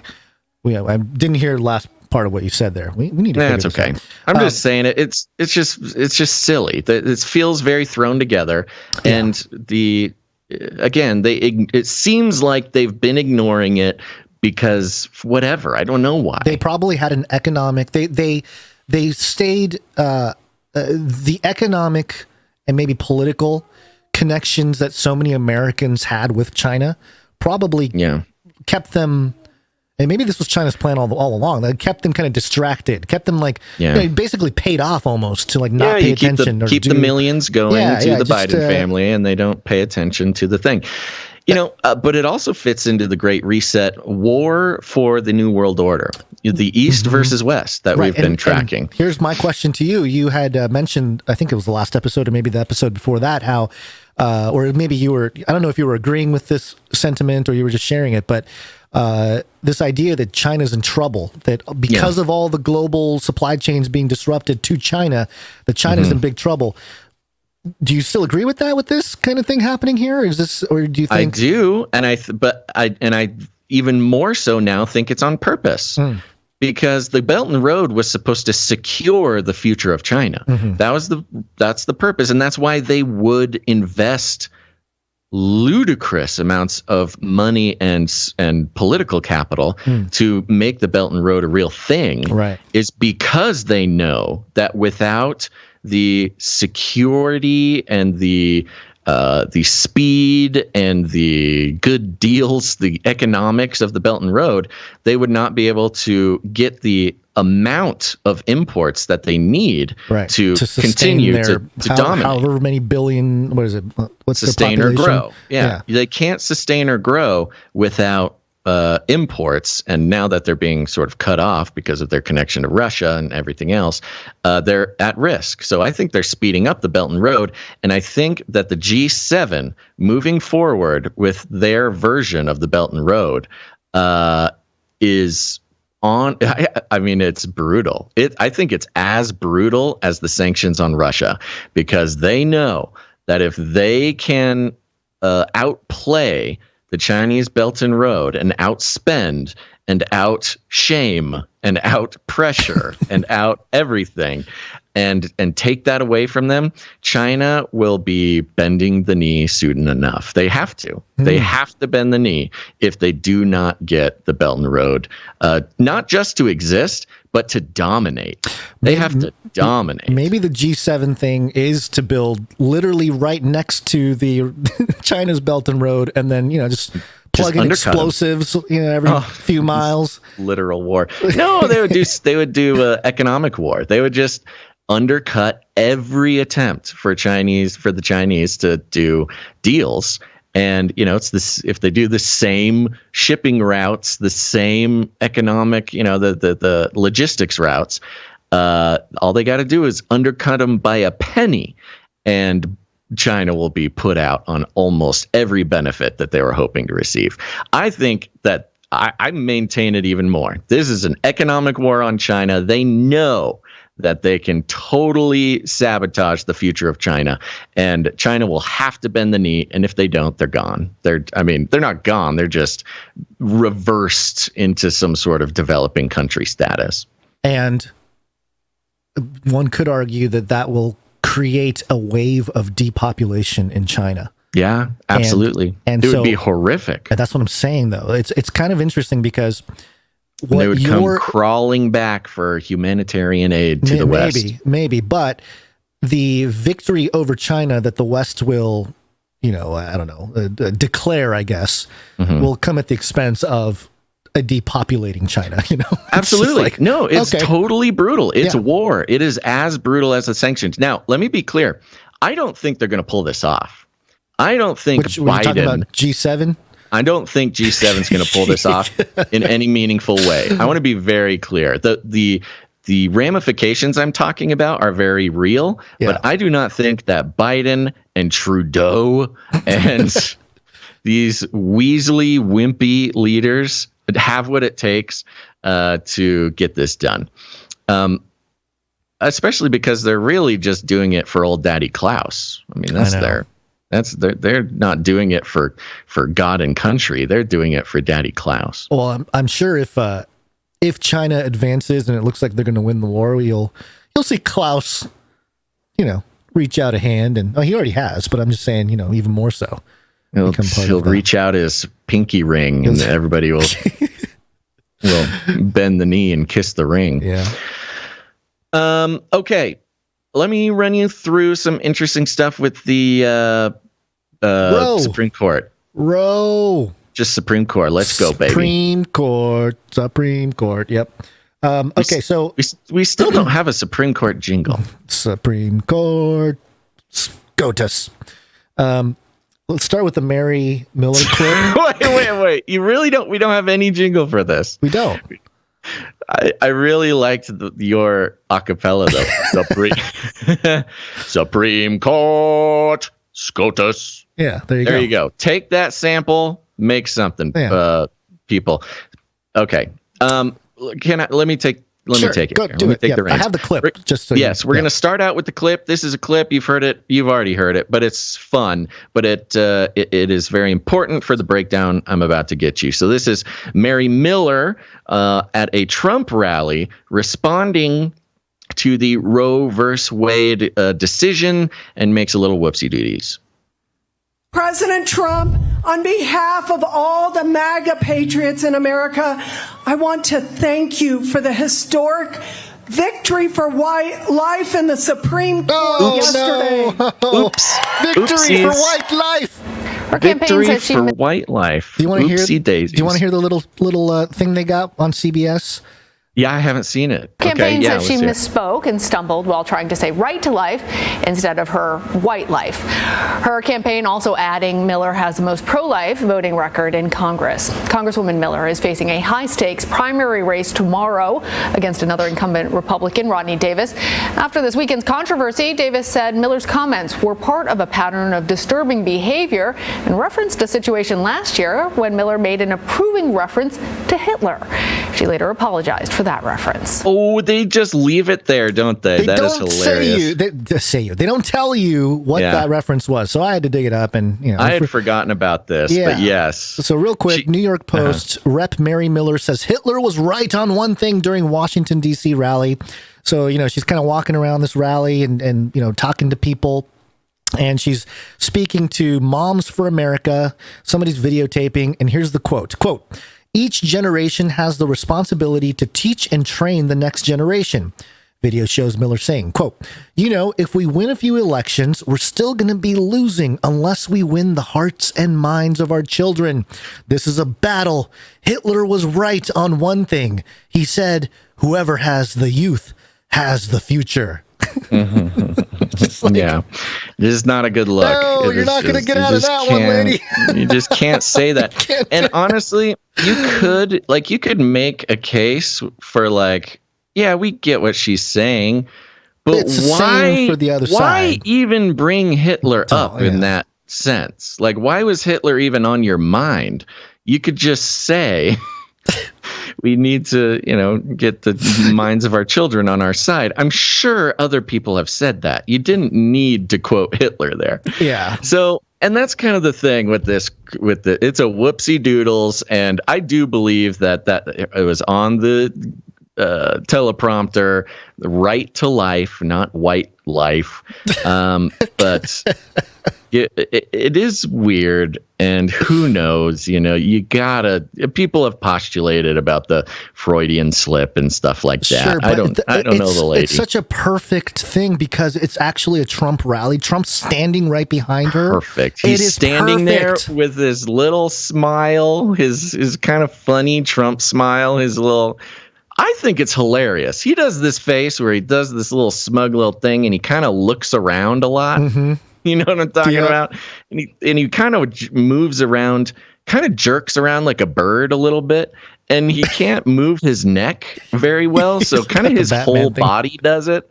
He's got this funny smile and he kind of just looking around with his body jerking back and forth. And this lady talking about thank you for this. And I love saving just our white lives. The visuals here. When she says it, there's, because you got the crowd behind her, mm-hmm. and there's a black couple over mm-hmm. the right shoulder of Mary Miller, and when she says that, they're cheering. Yay! Yay! Oh no. Anyways, very unfortunate, but my goodness, the left has done a great job of latching onto this and spreading it around. Again, going back to the narrative crafting elements mm-hmm. of this whole thing. Yep. Now, I want to give a brief timeline of what's been going on with the Supreme Court. Now, listeners of this show will remember at the end of 2021, I was in some sort of, I was gobsmacked with all the weird little theatrical drama going on within the interpersonal drama within the Supreme Court. You know, one justice didn't wear a mask, and the other one was mad at him, but wasn't really mad at him. But then, you know, there's like this theater being scripted in the media that even the sort of rival justices were trying to tell everybody it wasn't true. And we could tell, and we asked for a Supreme Court jingle in 2021, and we still don't have it. And here we are. The drama continues. And this, I believe, is what I think I almost, if I didn't put it in the Red Book, I should have. And I'm sure we had a little back and forth about whether I should or not on the episode. But the point is, the last 4 days have been outstanding for conservatives in the Supreme Court. Just a little rundown. This all happened in the past 3 or 4 days. The concealed carry Supreme Court decision in New York that set off the gun control madness and in all liberal states, but New York especially. We had Kathy Hochul having basically a emotional breakdown in public. Of course, we have Roe v. Wade, which is obviously don't have to say anything more about that. And then just yesterday, another Supreme Court decision rocked the headlines. The New York Times is reporting here, Supreme Court sides with coach over prayers on 50-yard line. I'm not going to read it. I'll give you the rundown. There's this coach, I believe a high school football coach. And he's a Kennedy. Yes. Well, I don't know if he's a Kennedy, but his name is Joseph Kennedy is his name. And he's been doing this thing forever where he, you know, after every game, he goes and he prays on the 50-yard line. And students don't have to go with him, but a lot of them do. And it's kind of a team building thing, and they go pray on the 50-yard line after every game. In 2015, there were some complaints about it, and they told him that he can't do that. And they've kind of been going back and forth fighting this case ever since. Well, just yesterday, the Supreme Court ruled that he's allowed to go pray on the 50-yard line after a game, which has everybody all up in arms. Well, not everybody, obviously. This is a big, another big win. Honestly, for I'm surprised California is still in drought, to be 100% honest. From all these liberal tears. These liberal tears should end the California drought, but I still see signs that say, don't water your plants. So, so, you know, there's more details to it, but that's the basic thing. The Supreme Court said, hey, yeah, this guy can go pray on the 50-yard line if he wants. He's not making students doing it. He's not leading like a public prayer. It's not part of the menu. No, what's the menu? The itinerary. You know, it's not part of the itinerary. Right, it's not like everybody ritual or just his own little ritual. You know, and students can do it if they want, but they don't have to. And oh my gosh, has this set a fire in the hearts and set a flood on the eyeballs of liberals all over the country. But it's all happened in quick succession. I mean, and it hits every like inflammatory subject matter. You've got gun control, boom. You've got abortion, boom. You've got prayer in school, religion in school. Nuclear bombs going off in the liberal press and the liberal political scene. Oh, and can you believe it? It's on an election year, Gonz. This only deepened my belief that I think that there are smoky back rooms, at least in the back office of the Democratic Party. I could see this being a genius machination because Democrats don't care. They don't want to vote. They don't like Biden. They barely like AOC. The Democrat voting base is so uninterested in what the Democrats have to offer them that the Democrats have no option but to basically set off these crazy political false flags where it's not just like, ooh, the Republicans will win if you don't vote for us. It is full on. The Christians are turning this country into a theocracy. We are no longer a democracy. And this is the missing piece. The missing piece is that they've been screaming and crying about how our democracy is in danger. Democracy is in danger. Trump is going to kill our democracy. Democracy. Self-fulfilling prophecy, especially if they start hitting the big nuke buttons like they did. Even Democratic voters are like, okay, what are you talking about? Like, the democracy is not going to go away. What in the world are you guys even saying? And nobody had an answer. They're just saying the words, Republicans are destroying our democracy without telling us exactly what they mean by it. And this is it. This is the plan. The plan is they're destroying our democracy and turning it into a theocracy, which is a country ruled by the prevailing religion. Theocracy is the problem. Theocracy is the danger.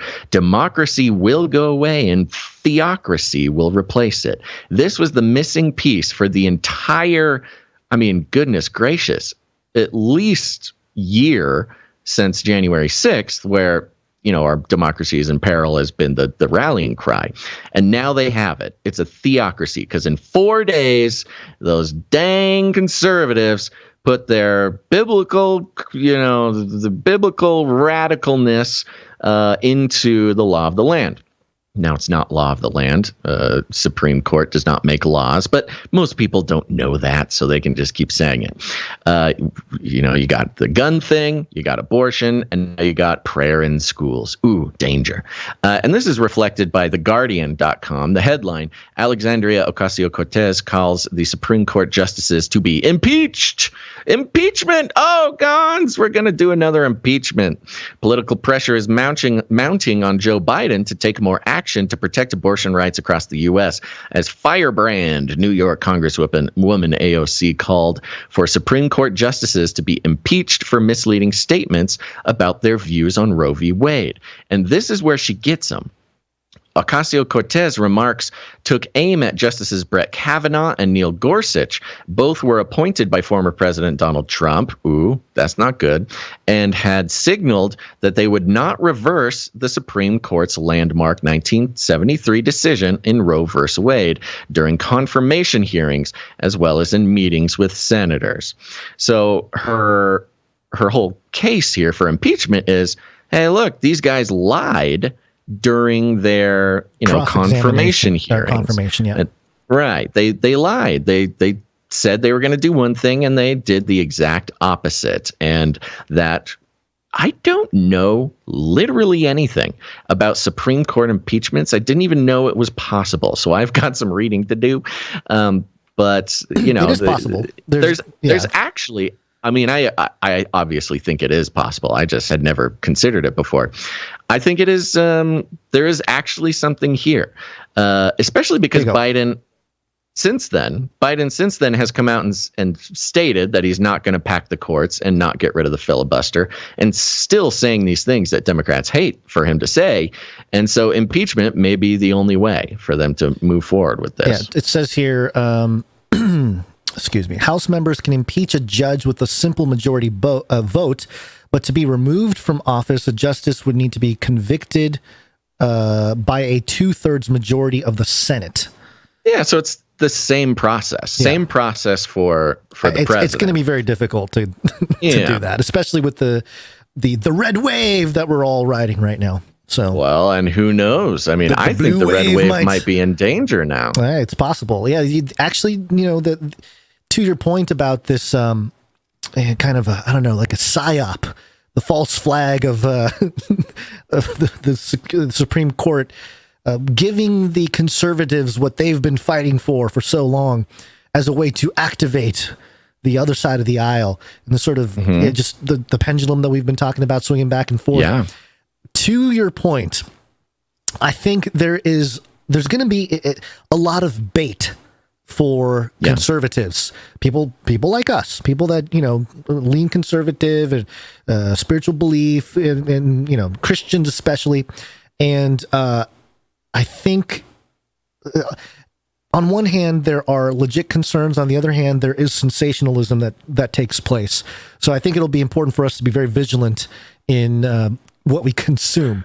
And I think that is a huge part of it. There's the political part of this. There's the, all the big meta things going on. There's the elections, there's stuff like that. But on a personal level, for conservatives and especially for Christians, you got to know the liberal attitude towards Christianity is no longer just like they're crazy or they're mean or judgmental or any number of things that, that they sort of generally hold about Christians. Now it's literally like they are the threat to democracy. Mm-hmm. Christians who think that the law should align with the Bible are the threat to democracy. And it's funny, of course, because logically, nothing has changed outside the system. It's just the system working. Mm-hmm. And the system is going in a different direction than they prefer, but nothing is happening outside of the system right now. Yeah. This is democracy working. However, they don't see it that way because they disagree with what's going on. And so, y'all can manage your own relationships with your people, but keep in mind that there is a narrative being crafted, a worldview, a reality, a little r reality being conjured up by the wizards of the mainstream corporate media. And that reality is being adopted. Perhaps it is an infection. Perhaps it is an illusion, whatever it is. Many of your liberal friends and family are going to be under the spell of this new little r reality that is being crafted for them.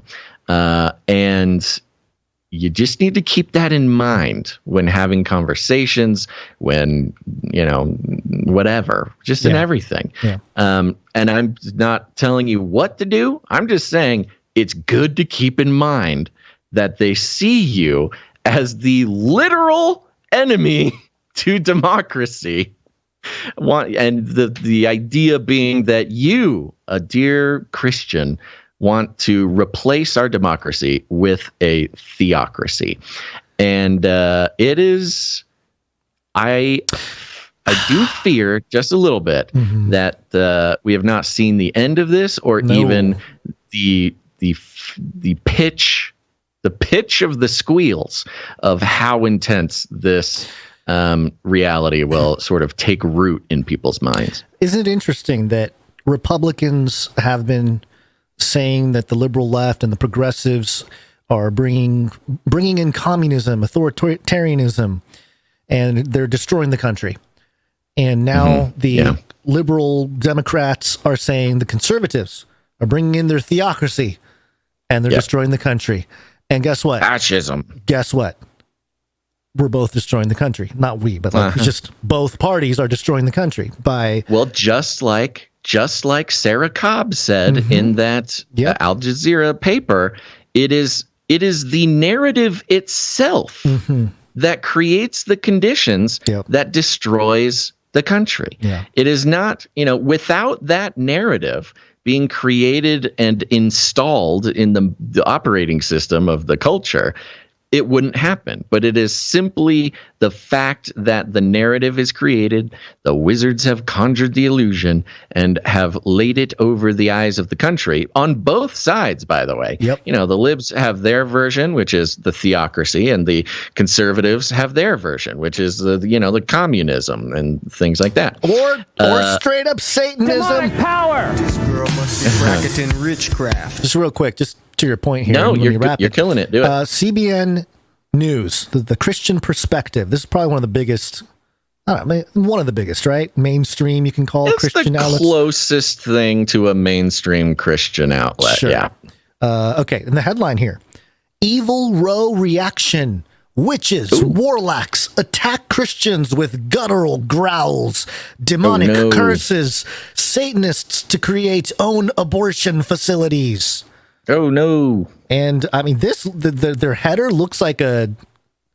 I don't know. They should have done something a little bit more because they just straight up use the Satanic Temple logo with the word Satanic Temple on there and stuff. It's like, okay, maybe, yeah, all right. Anyway, a little on the nose, but okay. The cadre of witches, Satanists, and devil worshippers have crept out of the darkness to display their rage over the Supreme Court's ruling to overturn Roe v. Wade. Some of these evil activists have been summoning demonic forces, engaging in spiritual attacks and verbal assault against pro-life advocates and Christians outside the High Court as they have prayed for peace for the nation. Matt Staver, founder and chairman at the Liberty Council, a nonprofit Christian religious right law firm, said the witch-like protesters attempted to scare members from his D.C. office, and they held a prayer vigil outside the Supreme Court. Quote, black-robed men and women began arriving on the scene, screaming obscenities over the prayers, Staver said. Quote, a pro-abortion demonstrator brought a wagon carrying a large boombox, blaring satanic music and noise. What are we, 1980? Yeah. A woman walked right up to our podium and stood next to the pro-life speaker. Staver continued, quote, every time the pro-life speaker spoke, the woman would scream unmentionable curses into the megaphone pointed at the podium microphone. The pro-abortion crowd began cursing the justices and people praying and vehemently cursing God. You know, all this said, it doesn't seem like it came to any blows, you know? So on one hand, I'm like, yeah, I mean, that's part of the thing, right? With this country, that is free speech. You can kind of get out there and do your thing and say your piece. So on one hand, it's kind of like, all right, yeah, this is what this country sort of represents. But then also, you know, there's no pictures here. I don't have any video. Maybe there was a video report or something like that. Kind of hard to really. Oh, you're not seeing any evidence of the thing? Yeah. No links to social posts or no embedded tweets or anything? Nothing. Well, let's see. Let me see. There's a hyperlink to Staver said. It looks like just another article about this whole thing. But yeah, there's not a whole lot, which leads me to believe that maybe a little. I agree that there's probably some counter protesters, especially, you know, they see people praying and, you know, it brings out. Yeah. But a lot of times, you know, they're not like hardcore theistic Satanists walking. They do it as a mocking thing, you know, wearing the black robe. I'll give the free speech advocates credit, just to adequately distinguish and describe what this is. And because it is a free speech issue, the entire organization is based around free speech stuff. And you know what? There's going to be some, you know, believers out there who will think that I'm defending Satanists, and I'm just telling you the facts of the matter, which is the Satanic Temple does not believe in a literal Satan. It is sort of, they, at least in their words, they describe themselves as an art project and a First Amendment free speech sort of activism organization. Right. And that is what they do. They do these types of things, and they do lots of other things, but it's all centered around things that they can defend with First Amendment free speech rules. I mean, it's the Constitution. Yeah. And it's all, you know, it's their point. The whole point of their existence is to make you mad, Christian. Right. And so you take them to court. They want you to take them to court so that they can use First Amendment protections to embarrass you and to make a point about, you know, free speech. And what they don't like most of all is the sort of default, what they see as American culture being sort of default Christian, which is hilarious because Christians don't think that either. Yeah. But that is just what it is. These particular people do not believe in a literal Satan, but they certainly use it to an effect. I will say that, yes, they are not openly theistic Satanists. However, if you're looking at the spiritual principality behind perhaps their worldview and their cosmology, you can certainly say that it's one of the fallen spirits that they're following. In a supernatural worldview, that does not make what they're doing any less satanic or any less spiritual. Right. Again, we have to be please very don't about the understand me, words. dear Christian. I Please don't think understand me. okay. I just want to correctly describe. I don't want to straw man these people. Sure. Yep. There's a lot of layers to this. I want to talk about the warlock real quick before we wrap this. Do your thing. Talk about the warlock. This is Staver again. Staver reports a man dressed like a warlock targeted senior women who were praying on the steps of the Supreme Court. Quote, the warlock would crowd one woman at a time, making the sign of Satan over each woman's head. Is that the devil horns? Probably the rock and roll devil horn thing. The longhorn, the Texas Longhorns. Aleister Crowley. As he made the signs, hand symbol. As he made the sign, guttural growls in a language our staff could not understand issued from his throat as he spat his demonic curses over the women. One by one, he tried to corner and curse them, Staver said. And very colorful language here. Yeah. Again, this is... I don't doubt that this happened, but I'm more curious about, and obviously if you're crowding people and getting in their faces, you probably shouldn't be getting in the faces of old women trying to prey on. Especially when there's an upper respiratory disease floating around. Yeah. Were they all wearing masks? What about that, huh? Okay. Well, anyway, were they? Probably not. I don't know. Yes, they were all wearing their Satan masks. Yes, they're very safe. They were wearing their N95s with a pentagram on the front. Yeah. So anyway, there you go. Our whole little journey here, the Supreme Court triggering what seems to be the chaos that is election year 2022. Well, yeah, and I think something to note with this outlet that you're reading is that this theocratic sort of philosophical debate is coming from both sides as well. Well, this is confirming when the Democrat, liberal, whatever, when they read this, they'll be like, there you go. This is this is what they want. They want to burn witches again. The whole deal. When the Satanic Temple inevitably finds the link to this article and they share it around on their newsletter. Oh gosh. And things like that, So it really is, and I think it's an interesting parallel how the Putin has been describing and framing his war in Ukraine and the reaction from the West as a literal religious war. The West against the Eastern Orthodox Church and Christianity, the real Christianity as they see it, and the effectiveness of the same strategy on this side of the pond, right? Being, hey, if there is a culture war, you make it a culture holy war, and boom, the stakes are even higher. How can the West represent properly anything if there's no unity? If it's very easy for in America. Oh, you mean how good it is? How good this split is for Putin and for probably the East in general. Because inevitably what they're probably going to do is, this is nothing revolutionary or groundbreaking or anything like that. They've been doing the Russia-Trump thing forever, but it makes sense that eventually, they're going to tie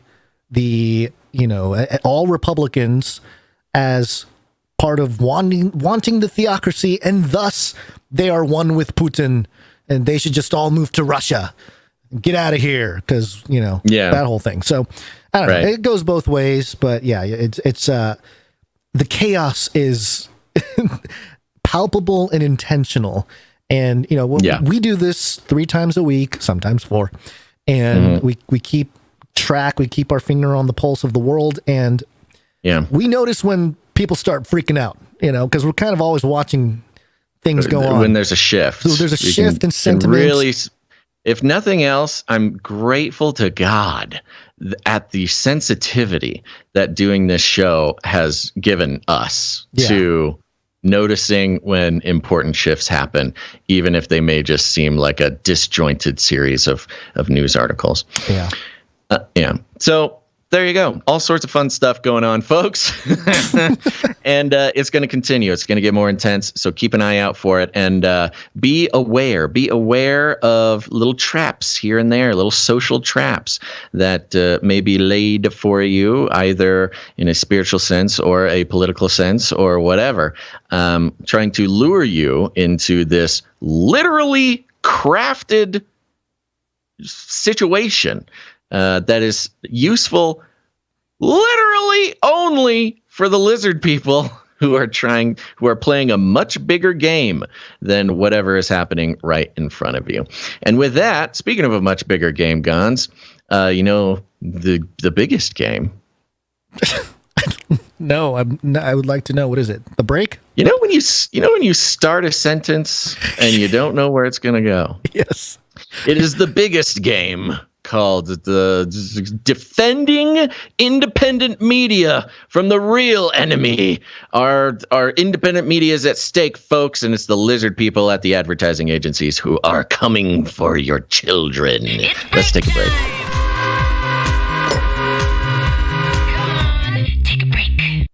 There we go. We got there. We're taking a break, folks, but don't go anywhere, because after the break, we're diving into some COVID, some whack-cheen stuff, very important stuff. So stick around, and remember, YouTubers, you're going to have to find a new outlet for the second part of the show here. But we're going to thank some producers. That's right. I said producers because we're on the value for value model, which, if you've been listening since the beginning, you know is the only way to defend independent media in a very real way. To talk about the spiritual implications. We talk about the spiritual implications of advertising and how that's inextricably linked from the narrative crafting of not just the news media, but also entertainment media as well. And how advertising, the master wizards, by the way, of worldview crafting, creating a reality around you, which convinces you that you need to buy things that you don't actually need with money that you don't have. I mean, they perfected the magical art of narrative crafting because they can do it in 30 seconds. And part of the way that it's so effective is they conscript your favorite podcasters, the ones you trust, the ones you listen to, the ones you gift your attention to, perhaps like us 3 times a week. And if they can get those podcasters on board and integrate them into their spell, it's very effective. And that's why we don't participate. That's one of the main reasons why we don't participate. There's some very real betrayals of big T truth, big R reality that we don't want to participate in. Instead, we're on the value for value model. It's the only way that it works. In the first version, the advertising version, it's corporations that decide the value, and they decide that value based on how many people they can mind control, basically. But the other value, the value for value model, the other side of that, is simply giving power back to you, the people, to get a product. The product will always be for free. If you never want to produce, you will survive and you will listen to the show for free forever. But the show will not survive if somebody out there does not decide that this show is valuable and that value needs to get put back into the system. And the people who put value back in, there's 3 ways you can do it: your time, your talent, or your treasure. You don't need to be a brilliant artist if you could help us out with back end stuff. You don't need to help us out with back end stuff if you can support us financially, and the wheel goes on. It's a nice little trifecta that supports this show. And we like to thank our producers who come in with their time, talent, or treasure. We'll be thanking our treasure producers right. Head on over to CanaryCry.Radio.com/support. CanaryCry.Radio.com/support. That's right. And we're going to start out with our executive producers. Executive producers.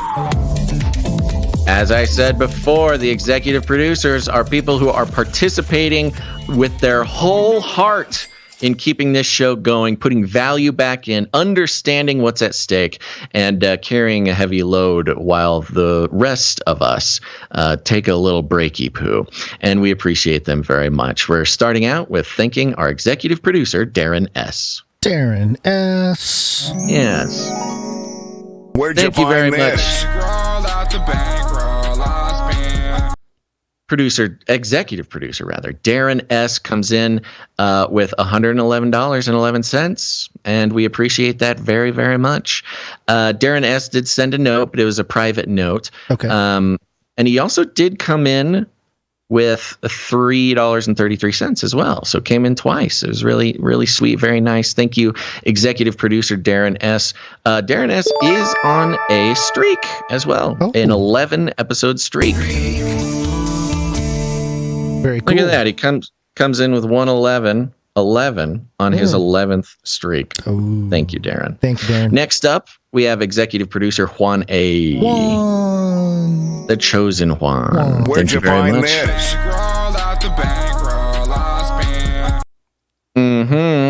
And Juan A comes in with $113.33. Illuminati. Yes, and he does send a note. He says, "Hola, brochachos. Here's some more moolah. Hope it helps with the bills and whatnot, because you know inflation sucks." Sideways face.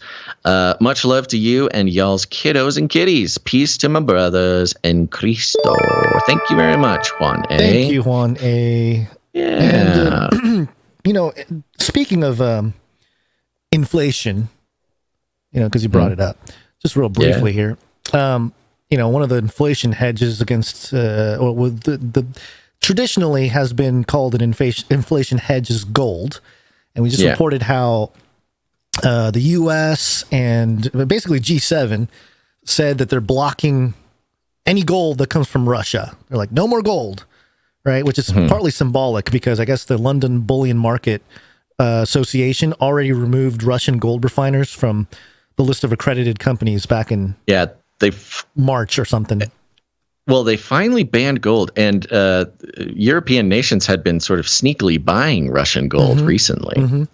Part of their purchases for gas and stuff. And some people are suggesting that it inadvertently makes an argument for Bitcoin to be sort of the world, reserve currency of sorts.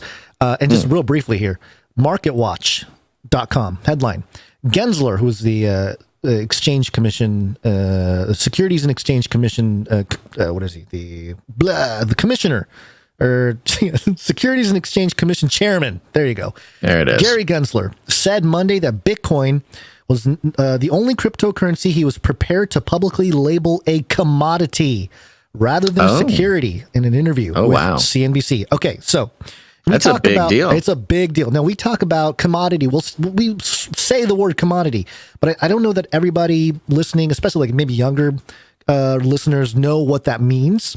And so I have a list here of the top 10 biggest commodities in the world.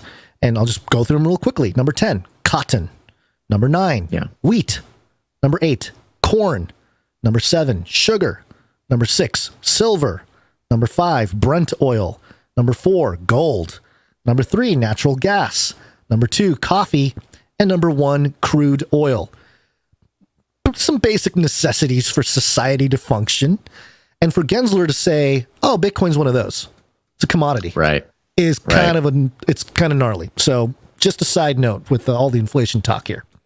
I know. I mean, then there's so much wrapped up in there. It's a statement about where we're headed. It's a statement about what the technology means to society. I mean, the commodity as a general sort of financial term references like, oh yeah, no, society will always need these things. Right. This is useful. And it is a building block of society, is what a commodity sort of entails, versus a security, which is just some sort of financial device that you just kind of play with and that's why it's regulated. Of returns, yeah. Where it's sort of an imaginary dreamscape objects, these securities. Yeah. Okay. But So commodity, anyway, yeah. just a So little for a side guy note. in his place to call Bitcoin a commodity, there's this. You could do a whole podcast on that. There's lots of podcasts on that. And there will be in the You coming don't days. say. Somebody's actually done a podcast about Bitcoin? I think so. I'm sure it's out there. We're Maybe late we to should the game change. again, Gon. Yeah, right. Okay. All right. Well, thank you, executive producer Juan A. Yes. Thank you very much. May I continue? Yeah. Let's skip the supply drop today. Okay. But I would like to thank Lovin Ya, who came in. An imperfect system over here. But Lovin Ya came in episode 500 for the episode 500 pledge, the $10 per episode. Thank you, Love and Ya. So thank you very much, Lovin Ya. Appreciate it. Next up, we've got producer John M, who is on a 2-episode streak. Hey, he's on the show. And came in with a nice round number. And for those who don't know, now you know. If you come in with a nice round number, it tells us not to disclose the amount of your producership, and we're totally okay with that. If you don't mind us disclosing it, you put something funky on there with, in the numbers. You can put 33 cents or 11 cents or something. Yeah, figure it out yourself, but you get the point. I do want to make a statement also. Sometimes people add fees. You have the option to help us out with the PayPal fees when you make a producership. And I just want you to know, we always look at the original producership to base that decision on. Because if you add fees, then it changes the number, makes it all weird. So your original producership is what we base that disclosure on. Next up, we've got Sir JC, Night of the Techno Squatch, 119 episodes in a row. Woo! Yeah! Oh, yeah! Thank you so much. 1001. Amen. That's right. He comes in with the 1001. Thank you very much. He's got a note here. I'm so late to this. Hope you're blessed with a great multitude of viewership from the NA Sunday broadcast. Thank you very much, Sir JC, Night of the Techno Squatch. And yes, we'll see. We will see if the NA people show up. Next up, we have producer Morv on a 107 episode streak. Oh, yeah! Thank you so much. That's right. And producer Morph comes in with the 1111. Next up, we have LX Protocol V2 on a 47 episode streak. And I made a whoopsie doodles. He comes in. He also joined in on the 500 pledge, the cool. $10 an episode pledge. I don't know how we missed you. I'm very sorry.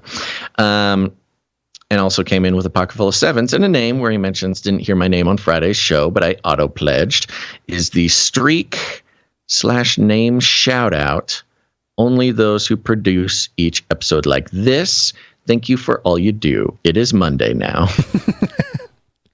Why don't you give him a Monday jingle while I collect my thoughts? Sure. Well, it's appropriate for a protocol to, properly list the day. Indeed.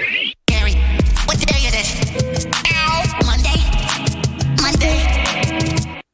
Yes, and the general protocol across the board is if you are joining some sort of recurring producership, whether that's monthly or something like the episode 500 pledge, you are thanked when you sign up, and that is that. And there's lots of reasons for this. Lots of people ask why we don't thank every monthly producer every time they do that, and we just kind of had to draw the line somewhere. And we can't do it person by person. It's just a general rule. If you sign up to, on a recurring basis, we thank you, and we're very, very thankful. And we thank you when you sign up, and it's incredible. But to do that every time it comes in would get just honestly quite laborious as a process for us to deal with. Yeah, I guess that's a simple enough answer. And yes, we just missed you when you signed up. Sorry about that, sorry LX about Protocol V2. We got you. Yeah. Okay, and that concludes. Wait. I did see somebody come in, and that is producer Malik. Malik W came in. Malik W. Thank you. Yes. Just made it. I think that puts him on a 2-episode streak. Hey. All right. And Good stuff, Malik. That does it. Thank you very much. That concludes our list of financial producers who came in the amount of 777 or more, which entitles them to have a note read on the show. Again, quite a small group in that sort of mid-level producer group there, but it's been a weird schedule, man. I know. That's the thing with producership. It's not just do you want to produce, it's can you remember when we're on a weird schedule. Yeah. So, anywho, thank you very much. We also have some who came in underneath that cutoff, the 777 cutoff, starting with Sir Casey the Shield Knight, the streak, 173 episodes in a row. Yes, they call him the street. Fast thing on 2 feet. Next up, we've got, now, here's a little note here. Because Sunday is weird, we did not count it against anybody if they did not come in. We didn't account it against their streak, but that does cause an interesting shift that just happened. I do see this, yeah. Yes. Sir Scott, Knight of Truth, has been 10 episodes behind Sir Casey, right there on his tail for so long. Well, in fact, for 162 episodes in a row. Oh, what was that? Okay, here we go. Yes, Sir Scott, Knight of Truth. Yes, they call him the street. Somehow your streak thing something didn't register. I'll tell you exactly what happened. What happened was Sir Casey came in on Sunday and Sir Scott missed it. He didn't lose his streak, but it did shift the balance just by 1. That's right. So Sir Casey the Shield Knight has put another episode between you and between you and him. So Sir Scott, Knight of Truth. We've had a lot of anyways, this is another production meeting you and I should have before we ramble on. Just for time's sake. Yeah, no, we're already I want to Darren S. We already thanked him. We have the Streak Sisters. Gail M. is on a 138 episode streak. Oh my goodness. Here we go. Yeah. Yes, they call him the street. Streak. Flying on 2 feet. Women rule. Yeah, and of course, Veronica D comes in. Same streak, 138. Thank you, Veronica D. Women rule. Thank you, Streak Sisters. Okay, that concludes our list of financial producers. Thank you all so much for keeping this show going. You're the only reason we can. But Gonz, we did get a response from one of our episode 500 nights. We have a nighting to do. Yes, fantastic. Yeah, you can pull your sword out, or you? Oh, yeah. Sorry. Here you go. All right, got my katana.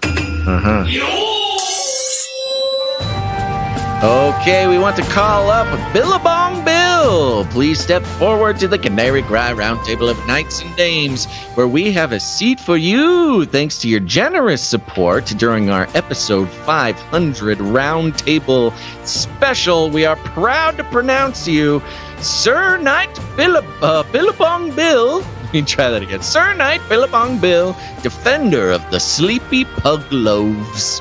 Please join us at the Canary Cry Roundtable, where we have the belt of truthful truthiness, the breastplate of righteous righteousness, the custom-fit Birkenstock to carry forth the gospel peace, the shield of ferocious faith, the helmet of substantiating salvation, the supernatural sword of the spirit, and, of course, adorable samurai babies, infinitely cute kitties for cuddling. And if you're hungry, we have Fancy Feast, Wet Food, Carved Cosmo, the Crisper Cow. I'm going to add some Sleepy Pug Loaves in there, and, of course, fried wormicorns. Welcome to the Canary Cry Roundtable of Knights and Dames. And the crowd goes wild. Congratulations are going back and forth in the chat. Bill, thank you very much. And remember, let this serve as a reminder to all the rest of you, episode 500 Knights and Dames, to send in your knight or dame name, and we will put you on the schedule for the celebration. Defender of the Sleepy Pug Loaves. Yeah. Interesting.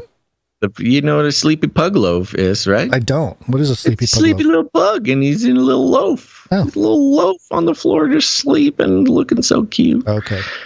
There you go. All right. That's it, Gonz. And that's it to all the producers. Thank you so much, and thank you for your patronage. Shut up and take my money. Thank you for your patronage. Thank you for your patronage. Thank you for your patronage. No speak pipe today. Oh, no messages. Okay. No messages. That's fun. Yeah. Sounds good. Well, do you want to play the jingle and we can tell people how to do it? All right. I mean, we don't have to. Please leave a message after the tone. At the tone, please record your message. Leave a Message. That's right. You can go to CanaryCry.Newstalk.com, leave us a voice message. You'll see a little green tab on the bottom or the right-hand side. Click on that.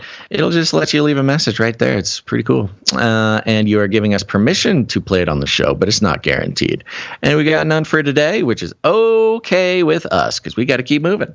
Yes, it's wake-up time. Hey, yo, wake up. Bye, YouTube. Get out of here, YouTube. Okay, it's happening. Everybody stay calm. Everybody stay calm. What's the procedure? Twitch, Rumble, Odyssey, Twitter, Facebook, whatever it is, you can find all those links at CanaryCry.Party as well. Too hot for YouTube. YouTube. Now you see me. Now you don't. You got Go anything to say? CanaryCry. No. Go CanaryCry.Party and find a different place to watch. Go! It's Corona time. COVID-19. COVID-19. COVID-19. COVID-19. Yes. COVID-19. COVID-19.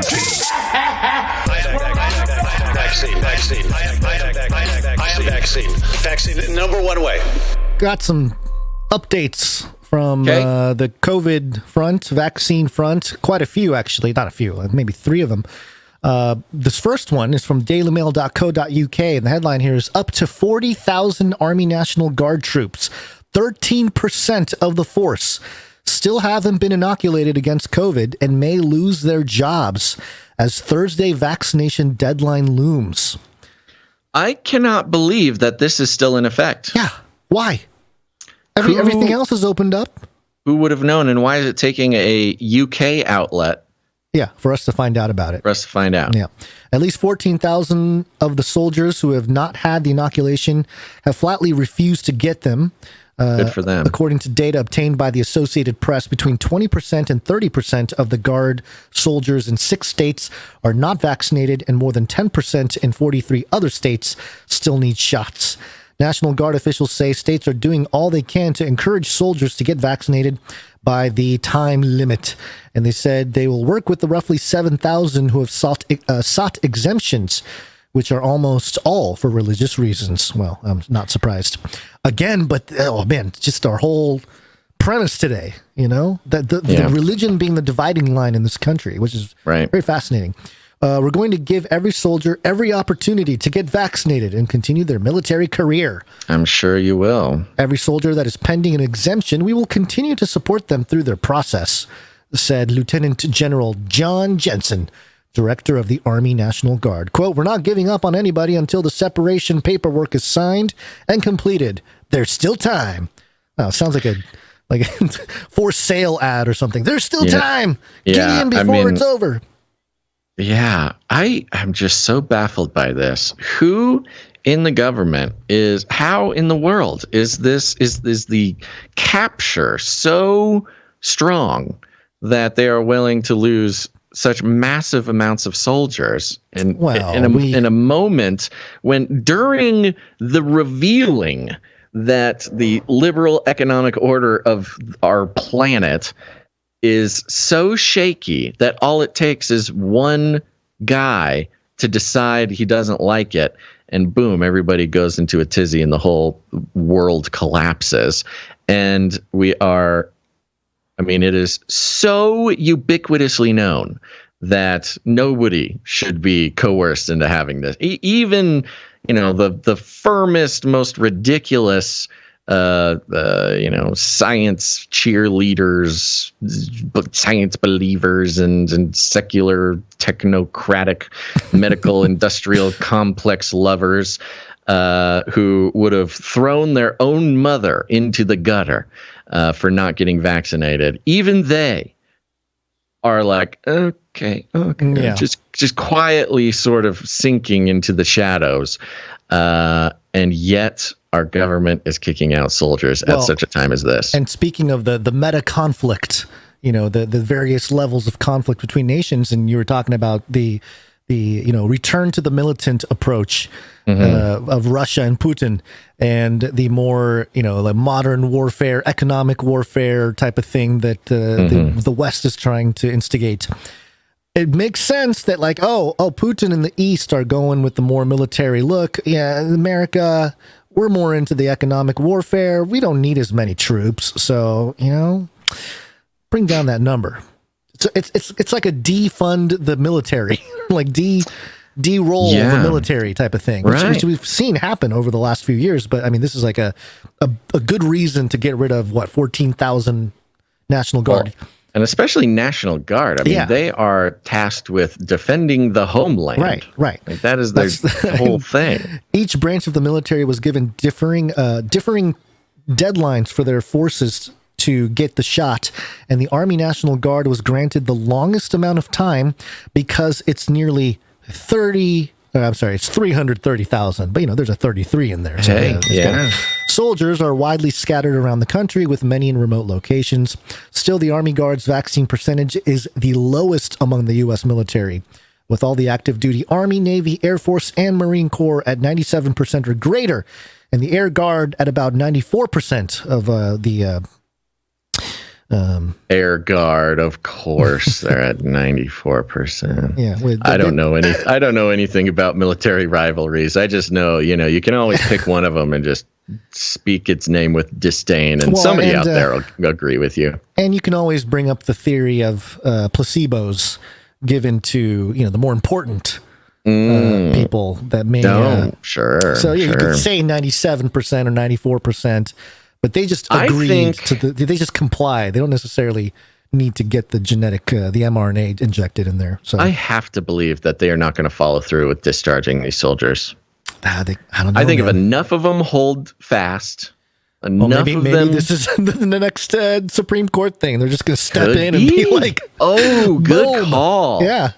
Good call. Yeah. Why hasn't the Supreme Court ruled on vaccines, coerced medical treatments? Yeah.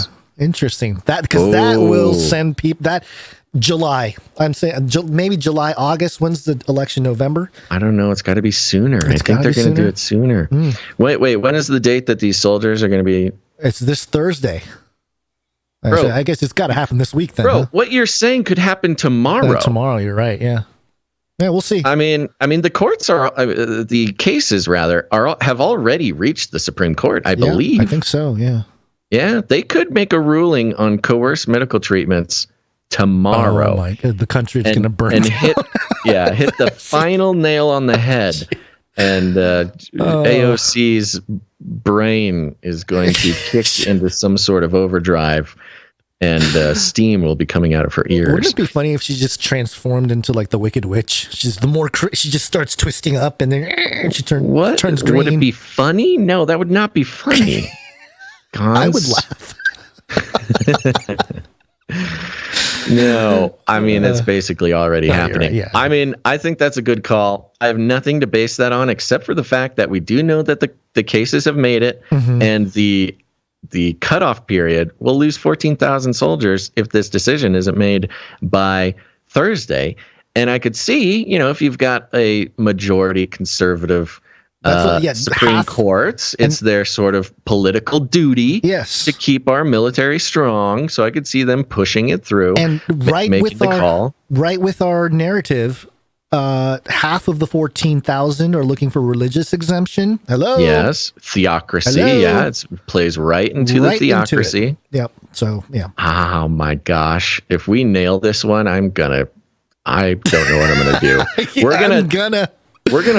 We're gonna have some sort of celebratory producer option if this happens, because that is going to be a great call if that happens. Right now, folks, you need to tell everyone, Clippies, we need this prediction separated out, time stamped, and everything. And if we nail this prediction, and we'll know in 2 days or something, we better get that something to the New York Post or something. I don't know if we want to be part of the journalism. Isn't the journalism 101? Don't become the story. You know, I mean, that's the. But we could use the pub. That's the thing. We could use the publicity. That is the thing, though. Is like, I say that jokingly because I know that if we get it right, Adam Carolla will take the credit. Some other podcast that listens to our podcast, they're listening right now. They may not even mean to steal it, but it makes sense. So they're going to say it on their podcast, and then they're going to be the ones who get all the credit for the prediction. Yeah, well. Anyways, all right. That's it for this story. This next one is just as entertaining and fascinating and just all the things. It's been a while since we've had some real interesting stuff in the COVID. You know, like we've had news about the vaccines, just the same stuff. Yeah, kind of the same stuff. They just keep playing the same stuff. Yeah. This is something else. So yeah, you want to get into this one here? Yeah, I was just about to tweet. Oh, okay. Yeah, let me do it. I was gonna put it out there. I was gonna timestamp. Okay. The prediction and put it. I was gonna tweet it. So if it does come true, at least I can point at this tweet. Sure. But yes, I'll take this story. Okay. Here it goes. Oh yeah. Okay. This. Jeez Louise. How crazy would it be, Gonz? What if we weren't us and we were listeners of this show? I would lose my mind so often at how good this show is, because this is amazing. This is the best. This is a good podcast. Don't get caught up in your pride or anything. Look, this is not prideful. I'm just saying. I'm just saying. I would listen to this podcast.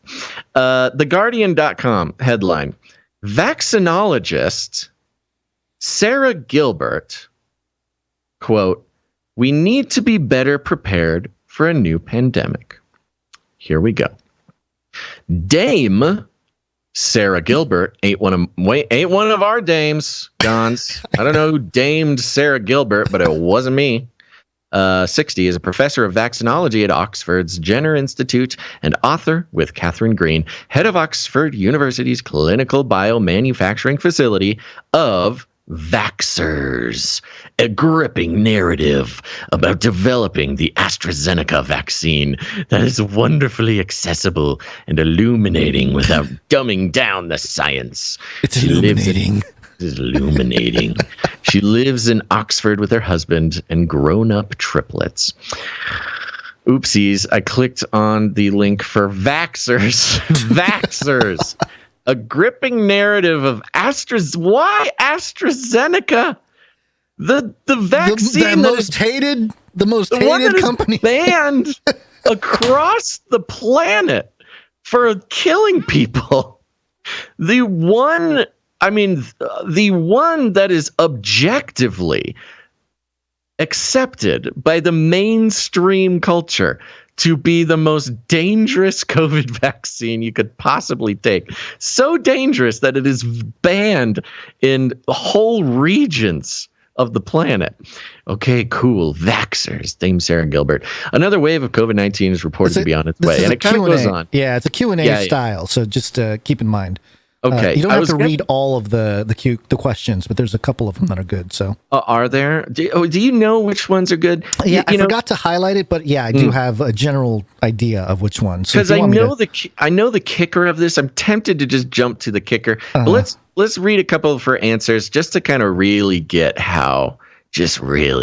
who she is. And she says this. To what extent? This was the question. Another wave of COVID-19 is reportedly on its way. To what extent are you able to anticipate what the virus will do next and prepare?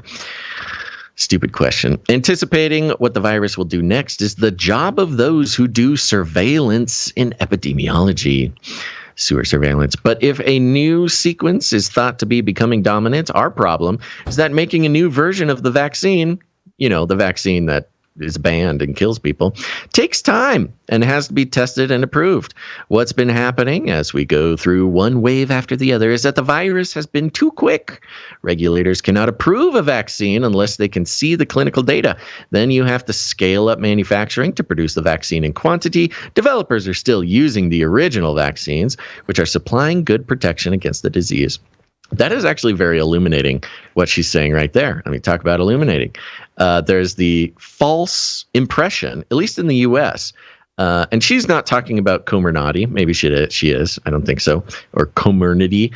There's the false impression that if you go get a booster or a vaccine right now, you are getting the quote-unquote FDA-approved Comirnaty vaccine, which is not true. They are still using the original formulation, which is not approved. It is still under the emergency use authorization. In your book, you answer the fear felt by some people. Did you know fear is a question now? Fear needs to be answered. Isn't that crazy? Yeah. Isn't that a weird thing to say? And, sure, many people probably wouldn't think about it when even balk at the idea, at that phrasing. You answer the fear. But does fear really need to be answered? Is fear a question? I don't know.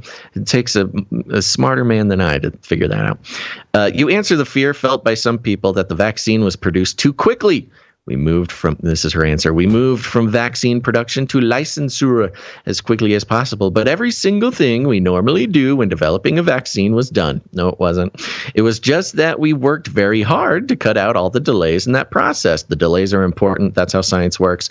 This was only possible because there was one project in the world that everyone cared about. They didn't really care. They were sort of just forced to care because they were locked in their homes and held hostage by their governments. And regulators were able to remove bottlenecks in their process. That's called corruption. It's called corruption by big pharma taking over government agencies. You're hitting on some of the ones I wanted to hit anyway. So yeah, that's good. There was every single word she said in there was so easily debunked by just a fool on a podcast who reads the news too often. And remember, all of our sources are mainstream sources. So the mainstream sources debunk this woman's book. The vaccine was presented in the media as a competition between manufacturers. Ooh, these aren't even questions. They're statements, and then she's responding to them. That was a statement. The last one was too, wasn't it? I'm actually curious to see what she said. Because it was the competition between manufacturers really was sort of this new sports.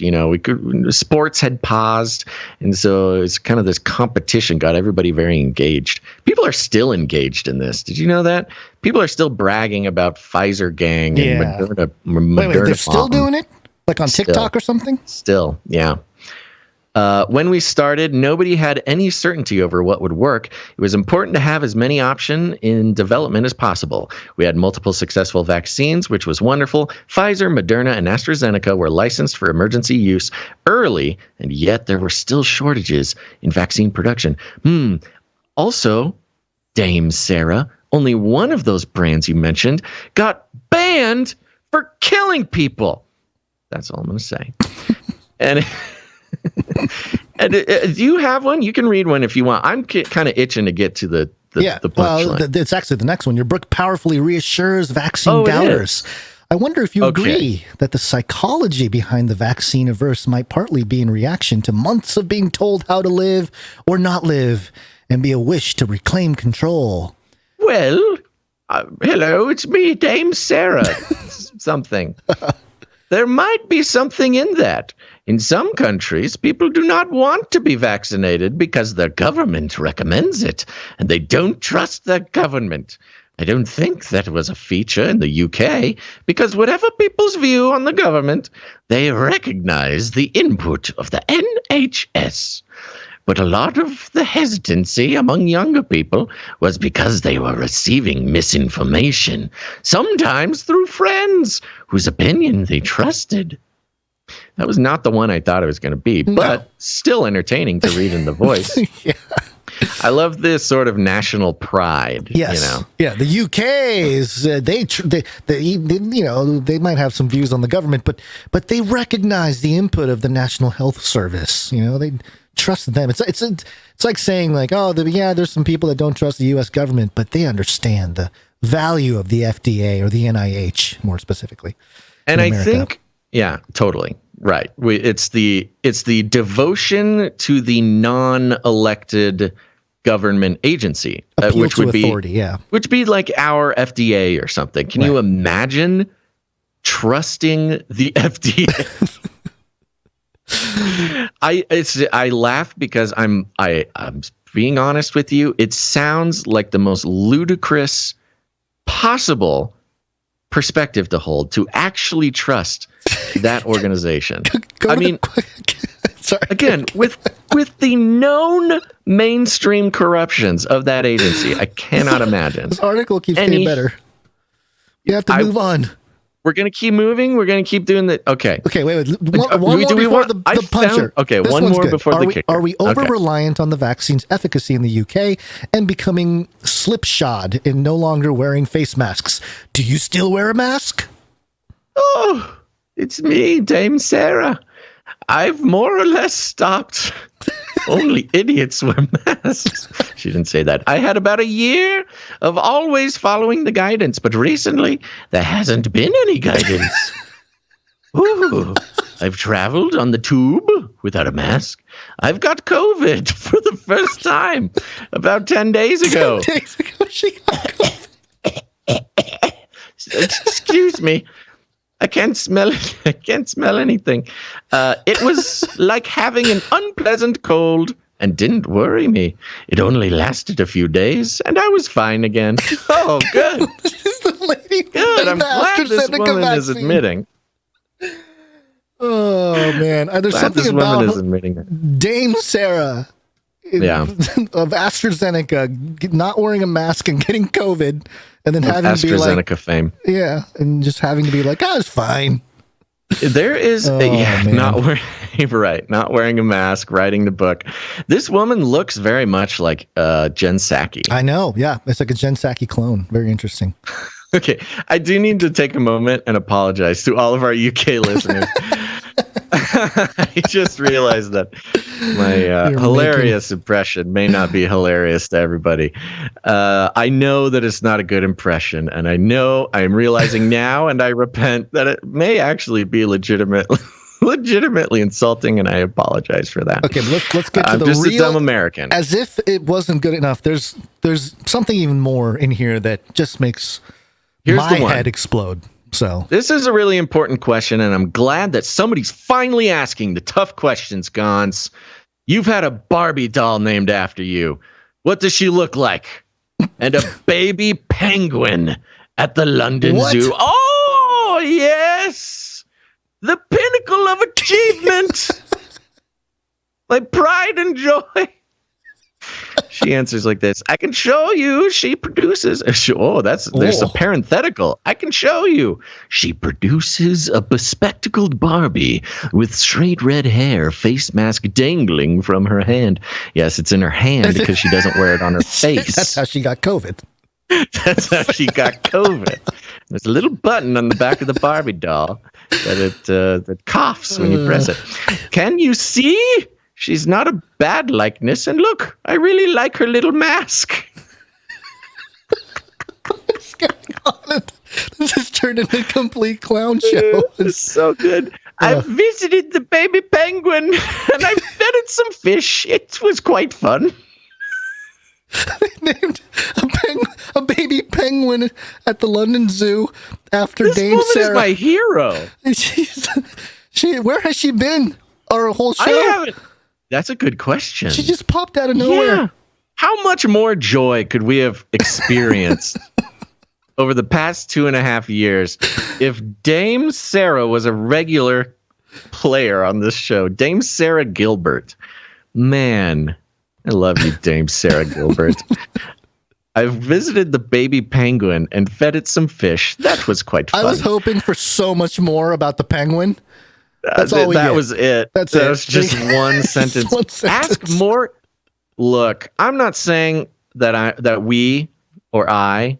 am the best interviewer in the world, but if this woman was on Canary Cry Radio or on the Joyspiracy theory or on the Ravel or any program in my entire career where I do some interviewing, the second this woman mentions the baby penguin,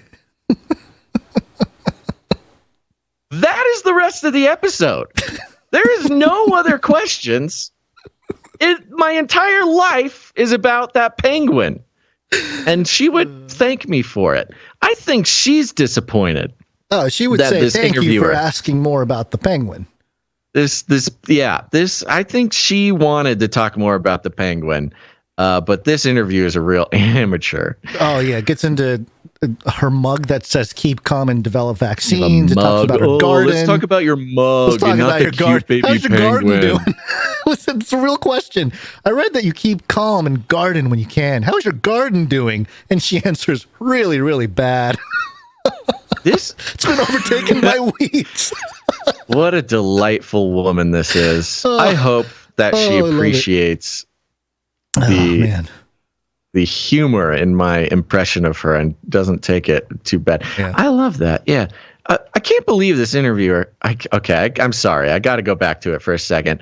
Learns that a baby penguin has been named after this woman.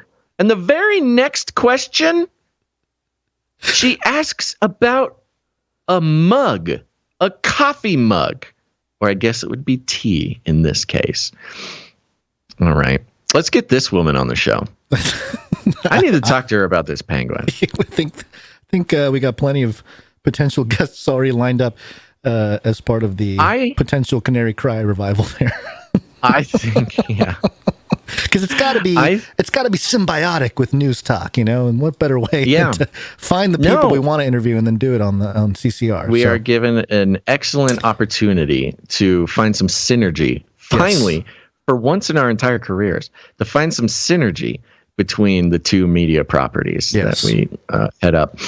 But I'm also starting a podcast called Penguin Talk, and that's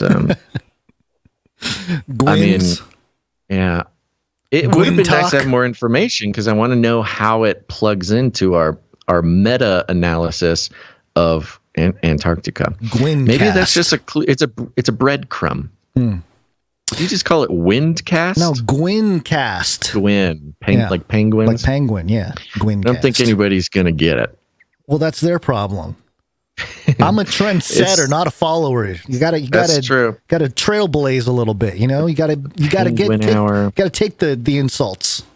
The Pengspiracy theory. Okay, we're done. We're moving. All right, we got another story here. Yeah, this one's quick. It's just why don't you? It's not as fun. But theconversation.com had an article. Misinformation will be rampant when it comes to COVID-19 shots for young children. Here's what you can do to counter it. It's another one of these. Like here's instructions for you somehow. Oh wow! It's been a long time since we've had this. The training and how to deal with your anti-vaxxer uncle or something. Yeah, it says here which when the were CDC, always very pitiful. Yes, they always. When the CDC endorsed both the Pfizer and Moderna vaccines for all children 6 months to 5 years. On June 18th, 2022, it opened the door for nearly 20 million children to get vaccinated. While this news comes as a relief to many parents who have been anxiously waiting to get their young children vaccinated, a May 2022 survey found that the majority of parents with children under 5 feel they don't have enough information about the safety and efficacy of COVID-19 vaccines for this age group. Smart parents. About 40% also said the information from federal health agencies such as the CDC and the FDA about vaccines for this age group was confusing because it is. Yeah, I mean, that's one thing that I think is interesting. You got genuine parents trying to do what's right, learn the information. But the way these institutions present information, we did it for 2 years. Yeah. It's so easy to be like, wait a minute. This says in the same article, you can have crazy contradictions. And of course, it's going to confuse parents. And habitually leave out the details that people actually want and need. Yeah, absolutely. Yeah. This is particularly concerning because confusing messages, I love this, confusing messages from public health agencies opens the door for anti-vaccine activities on social media that target vulnerable parents. Oh, that's kind of in the language of the DOJ's. Yes. Terrorist. Malinformation, terrorism, acts of terrorism. Yeah. Malinformation being an actual sort of terror category. But it's fascinating that they're kind of admitting that these institutions, the FDA, the CDC, they didn't do, and I guess we've known this, but they're publicly admitting that they didn't do a good job informing the people, and so this is more of that. I do just want to say it out loud because my brain is kind of stuck on it. The framing of opinions as acts. If you have an opinion about the vax, if you have whatever a belief or an opinion, it's an act, and you can't punish opinions legally, but you can punish acts. I think that's a very specific use of language. Good catch. And we need to keep an eye out for that more. Yes. The framing of opinions and beliefs as acts. Yep. And it continues. We are a team of medical and public health professionals at the University of Pittsburgh. We have extensive experience researching vaccine misinformation on social media. I think we can say that we have extensive experience researching vaccine misinformation on social media. And anybody on social media can claim a PhD in the subject. Anybody who reads the CDC website could probably. All right. Okay. So we have extensive experience researching vaccine misinfo on social media and working with community partners to address vaccine hesitancy, counter misinformation, and promote vaccine equity. Okay, great. So we should trust you, right? Through this work, we have seen and studied the way that anti-vaccine activists on social media target vulnerable parents who are trying to navigate the challenges of digesting health information to make appropriate choices for their children. So anti-vaccine activists are a small but vocal group. That's the old chestnut, isn't it? Mm-hmm. The old chestnut making specifically, both, whether if you are anti-vax or an anti-vaxxer, the very powerful rhetorical lie is that, it's a very, very small group. So if you believe that, you're part of a small group and nobody agrees with you.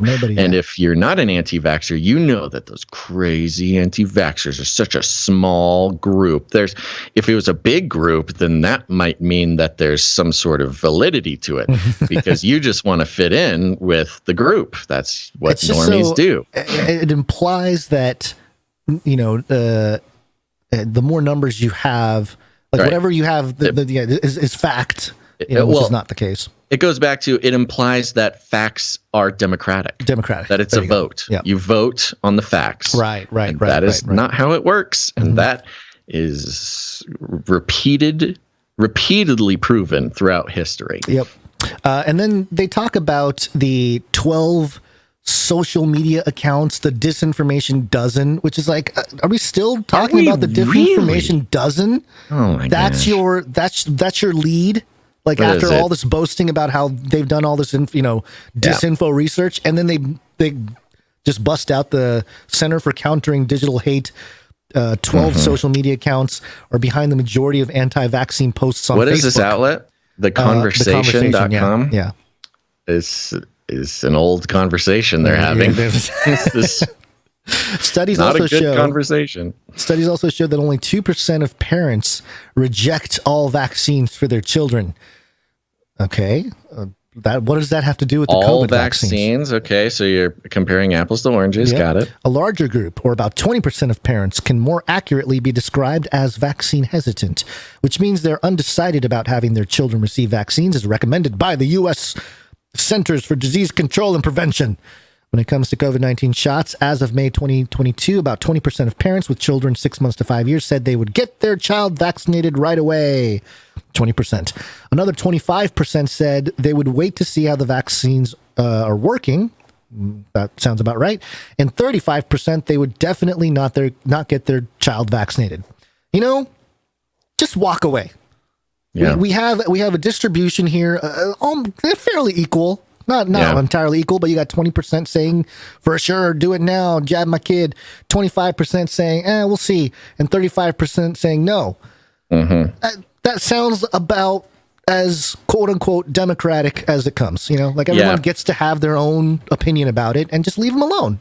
I mean, you're right. Just walk away. Just walk away. I don't know why they just keep. It's because they have to sell vaccines. They are obsessed with this. Yes, and this is a good example of the fact that this is on some weird outlet. It's a good example of they have nothing to gain from this conversation except for towing a line, a very old line that nobody cares about, and making their opinion known. That's it. I mean, this is like virtue signaling to the max. It's like they just took a random sampling of literally any news story between maybe March and August of 2021 and just pasted it all together and just published it. Do you know what the big takeaway? AI. You know what the big takeaway and the point is though for this? It's actually, there is a call to action here in this article. Okay. And it has to do with what we can do about it. So the stage is set that, you got social media, especially Facebook, all this misinformation getting spread and blah, blah, blah. And the argument that they're making is we need more people, like professionals, pediatricians, parents that have had their kids vaccinated and, didn't have a negative experience. We need more people to post online, to post on social media. That's the takeaway. No. So they're trying to get... It's mobilizing. It's mobilizing them, yes. It's mobilizing the thing. It's like, we can't pay for these Russian troll farms anymore. Right. So now we have to actually activate people to fight these online battles for us. I think that might backfire because if you're going to allow open opinion, I guess they can tailor it and whatever. But it says here, healthcare providers are a trusted source of information for COVID-19 vaccine information, but they are not the only sources. Research has found that it is important to lean on the expertise and voices of community partners, community health workers, and religious leaders. Our research suggests that pediatricians and public health professionals can effectively use social media to promote vaccination and provide families with reputable scientific information to address their questions and concerns. Results of a survey that was published in Academic Pediatrics found that 96% of parents used social media. Of those, 68% reported using it for health information. And it goes into some examples. And they have a TikTok video of a pediatric group that uses comedy combined with information to combat myths and answer questions about COVID-19 vaccine. I'm worried to hit play on this because I have not vetted this. Should we play it and see what it's like? I don't know. Yeah, I don't know. Give it a go. All right, here we go. This is maybe it's just music. I don't know. Oh gosh, TikTok. Weird. Is it playing? Is it going to play? I don't hear a thing. TikTok, what are you doing? I guess it's not going to play. Dr. Todd Woe. All right. Well, all right. Never mind. Sorry. Anything Chinese, I think you're right. I've blocked on my computer. So, yeah, maybe that's... I think you nailed it. I think we nailed it. You nailed it in that this is to activate. It's just more activation. I literally think that the fact that there's sanctions against Russia and organizations cannot pay Russian troll farms to manipulate online conversations is a big problem for some of these organizations because they got government money to do that. Right. But it's funny because they're almost saying like, we need official people to start trolling online is what we need. We need to troll back. Right. Hey, professional pediatrics guy or gal, go ahead and start trolling on Can TikTok. you imagine how the fact that the messages, the message, the points, the facts, the whole thing, this whole entire article is so 2021. I don't know how else to say it. It's just so played. It's so Nobody cares. It's an old conversation. We've moved on from the points they're talking about. Can you imagine how infuriating it would be if one of the trolls that this activates comes at you spouting these points? Wow. I'm just like, again, the lesson in this article is just walk away. Walk away. Walk away. And speaking of not worth it for anybody. Speaking of walking away, we'll take a break. It's break time. Okay.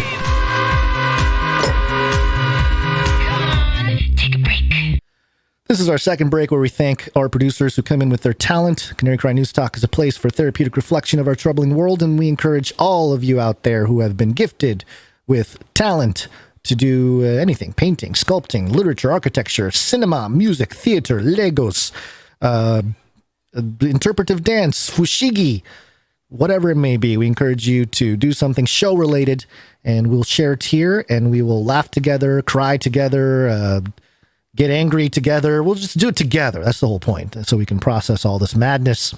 And we will start off with some audio production. Audio production.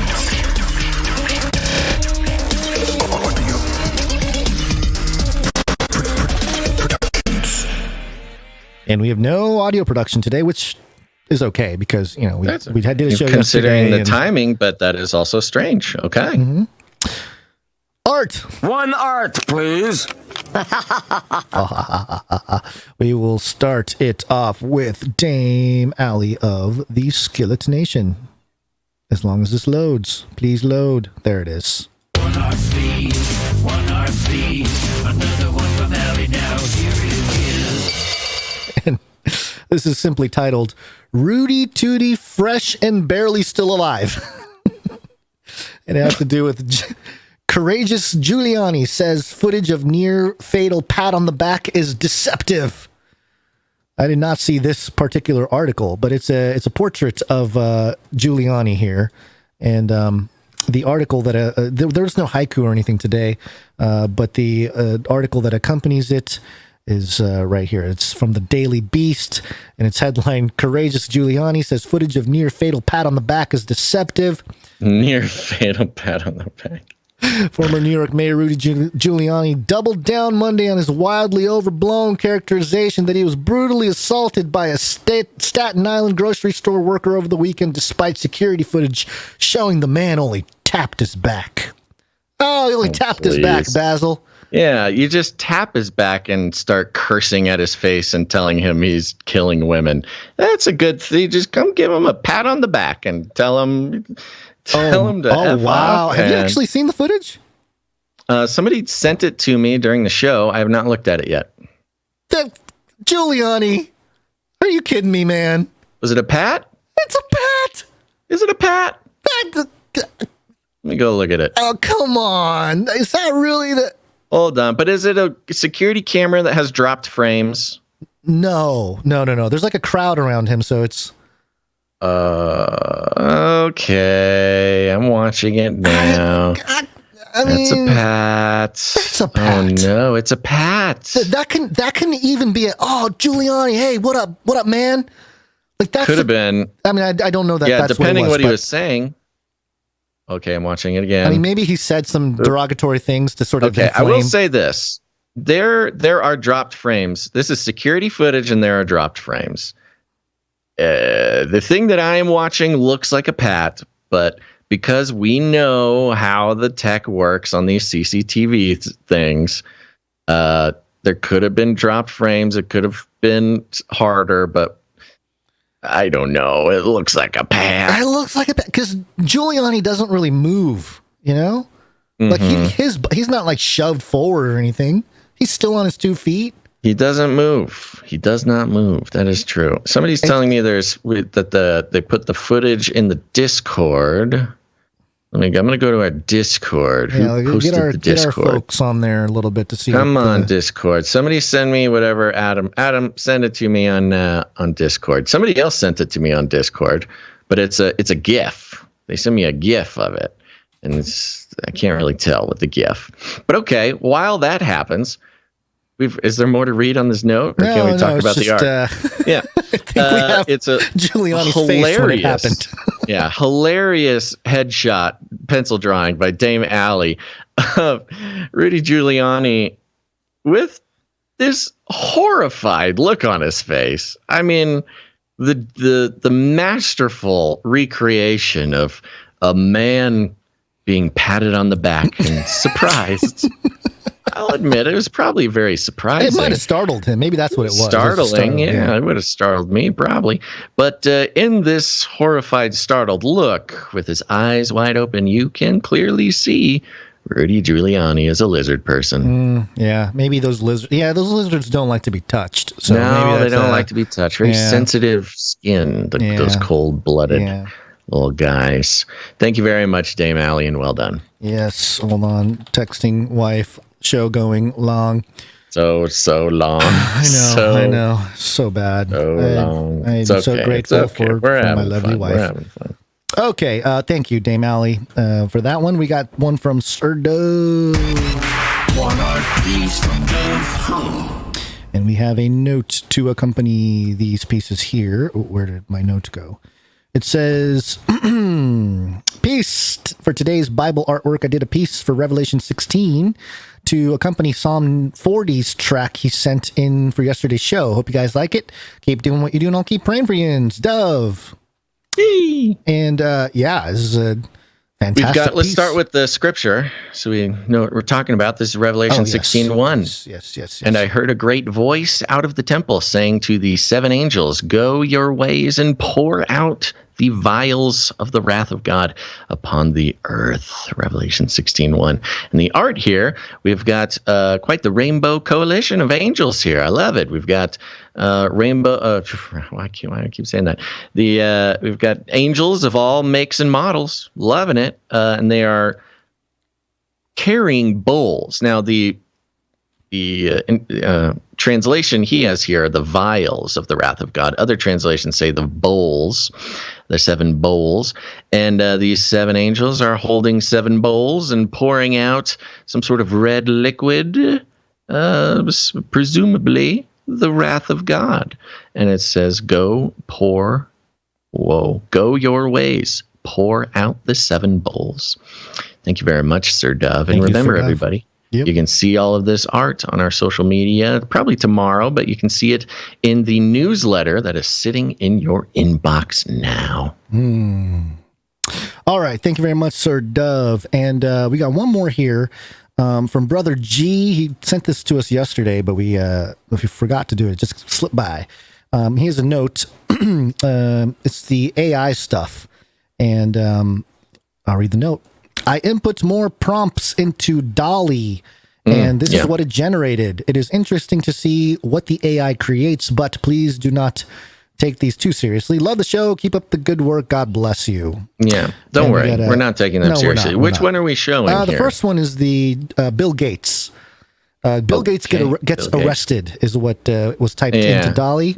Bill Gates gets arrested. Now, keep in mind, DALL-E Mini is a AI image generating software, but it is specifically sort of, supposed to be, it's kind of psychedelic. I learned this later. DALL-E, it's like a play on Dolly, the artist Dolly, who's very abstract and psychedelic and things like that. Right. So that explains a lot of the psychedelic Dolly. nature, right, of these things. And we've got a lineup here of lots of Bill Gates. The AI took pictures of Bill Gates from lots of different situations. And it's almost as if his face is melting in most of them. Or he's got a very Voldemort look. Some sort, very Voldemort-y. Perhaps he was in some sort of fiery accident or something. Really, actually incredibly disturbing to look at. Especially considering that it's Bill Gates. Thank you very much. I apologize. I did not put these into the newsletter. Thank you very much, Brother G. He's got one more. He sent us a bunch, actually. He sent a whole bunch of them. There's one more that I want to show. Okay, we can look at it in a second. But I do want to mention, because there's been a couple people who have done this recently. It would help us a whole lot if you just send one piece of art in at a time. This is not pointing anybody else out. This is just a general rule. Yeah. Just for time's sake, we kind of need to keep it down to 1 or maybe 2 per artist. There you go. Yeah. Otherwise, we got to choose, and we don't know what to do. Right. The other one he sent in was Alex Jones meets Bigfoot, and yeah, it's Alex Jones talking. It's exactly that. Talking to women in like half of these, but yeah, okay. Isn't that weird? The AI. I think what it's doing is it's taking picture. It's it's Googling pictures of Alex Jones meets or whatever. Right, and then it's pulling up. Yeah. Linguistically, Alex Jones meets pulls up a bunch of stuff, and then and then it kind of just messes with people's faces. It's, again, really terrifying. I don't know if I like looking at this. No, I don't. On one of them, Alex Jones seems the AI has kind of made him into an ape creature talking to a human woman. The other one, he is again sort of melded with an ape creature, screaming about something, holding like some sort of badger in his arms. The next one, we have burn victim Alex Jones standing next to arm in arm, just straight up Bigfoot, like not even psychedelic Bigfoot, not any. It's just actual Bigfoot. And then the rest of them are just sort of spooky Alex Jones's talking to spooky women. Not sure what that says about the AI, but apparently, or Alex Bigfoot Jones maybe. And switch out with just general women. I don't like, if Lambda is sentient, I don't like how Dolly might paint the world there, you know? Oh, draw me a portrait, Dolly, and then you're he's just harmless. melting. He's just going to drink a bunch of absinthe and fall asleep in a beanbag chair. All right. Well, that's it for the art. Thank you very much to everyone who sent stuff in. Appreciate it. Indeed. We do have a microfiction.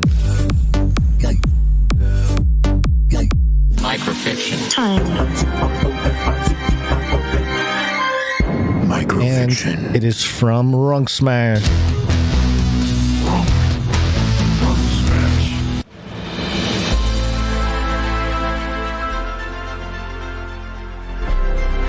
Okay, hold on. You got to start it over. Sorry, I was trying to get to it. I was trying to be sly and get to it, and I couldn't get to it in time. Okay, here we go. Before he finishes deleting the mice, Basil gets an alert and a video pops up in a separate window. He sees, emerging from the frigid depths of the Antarctic Sea, a troop of pale, half-rotten bot scouts hauling a massive tentacle. It's the recalled UR-30.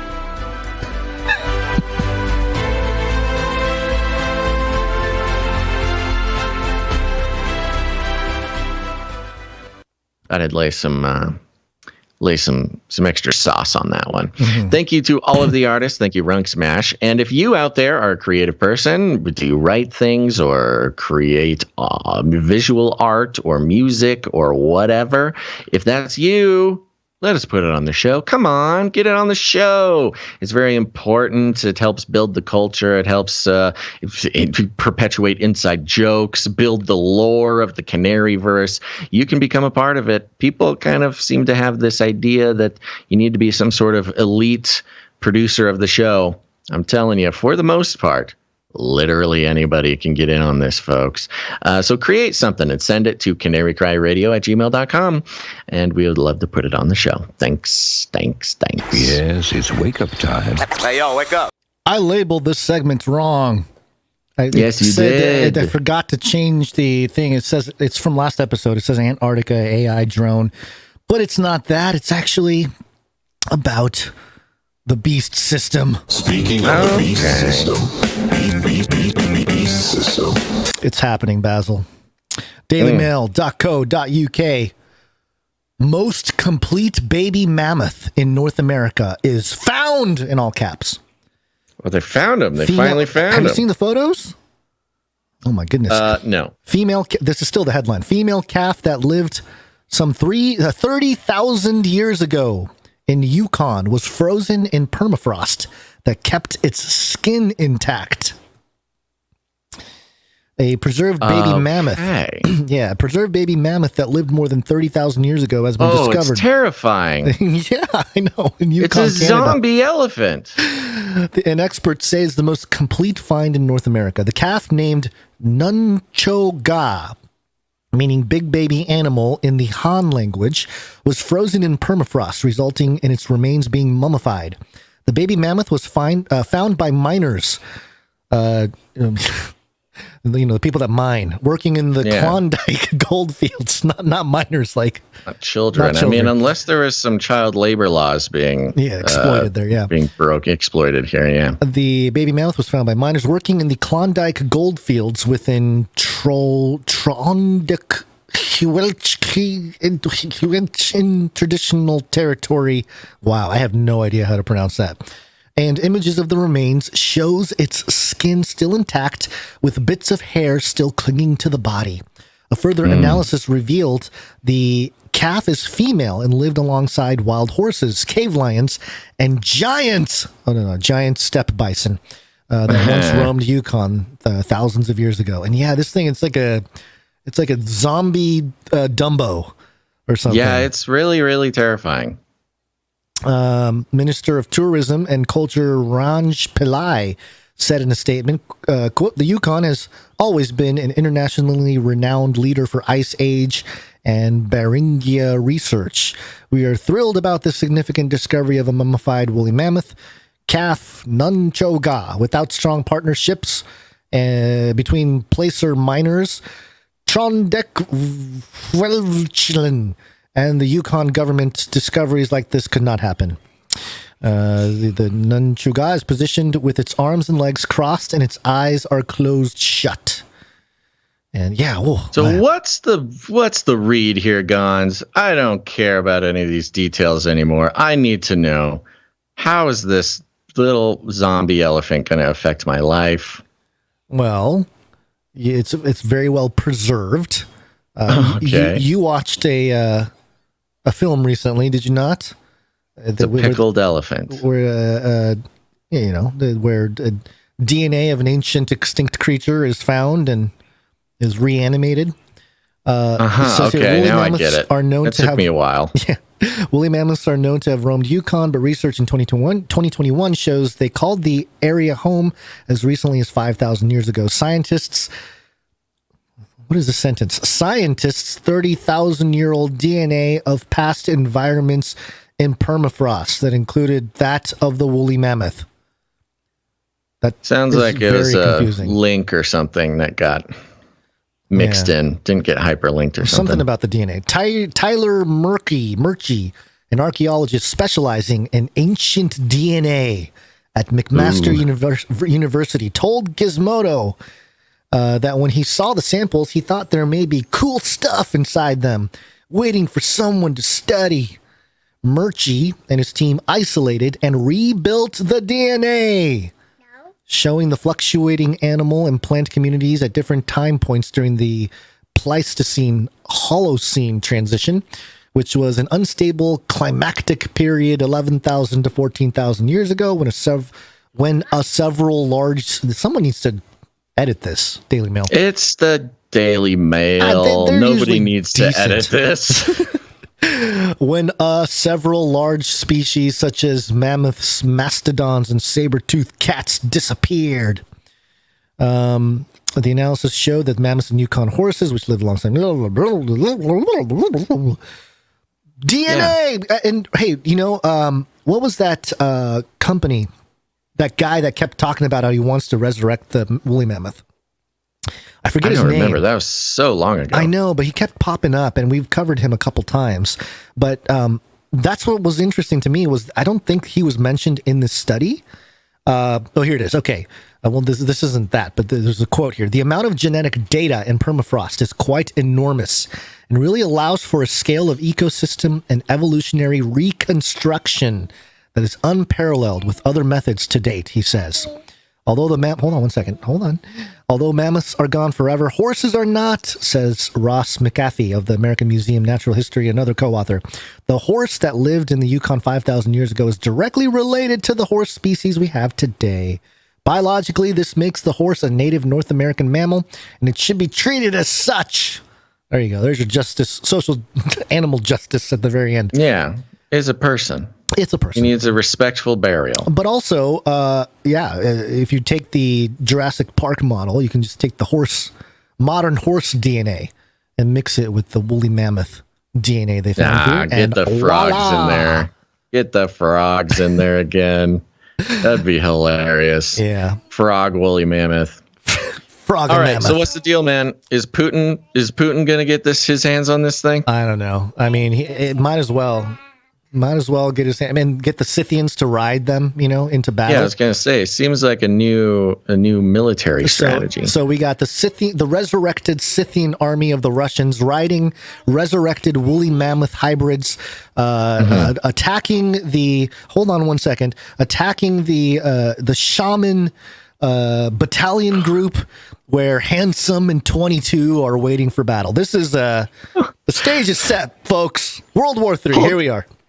Hold on, daughter. I'm in the middle of a very, very, very important sentence that cannot be interrupted. I must tell the world about the impending invasion of Russian resurrected Scythian soldiers. I am doing the Lord's work. Let me finish my is here. theory. Oh, daughter of mine. I love my baby future girl. Of my blood. My She's one true anymore. legacy. We're having fun here. All okay, right, it's time folks, to go. that's it. We did it. We're going home. The With baby says it's time to go. two shows in a row, like 2 days in a row. It's this is why we could never do like a 5-day thing with this. It gets would kill loopy. us. I mean, you just notice the loopiness. The loopiness factor of this episode. Usually it waits until the third block, but it started in COVID. Started a whole block early. It helped that the stories were right up our alley today. Like some days, the stories are a little bland, but today, just save it for right the in our after pocket. show. Save it for somebody needs. No, I'm not going to say that. I don't know what I think about somebody starting a Canary Cry News Talk after show, deconstructing the deconstructors. Oh, great. Yeah. It could be fun. Who knows? Okay, everybody. Thanks for listening to this episode of Canary Cry News Talk. We'll be back on Wednesday. Can you believe it? 2 days from now. Yay. So be back here. Be back here. We have 1 day off. This is fun. But while you're at it, thank you to our executive producers. Yes, that's right.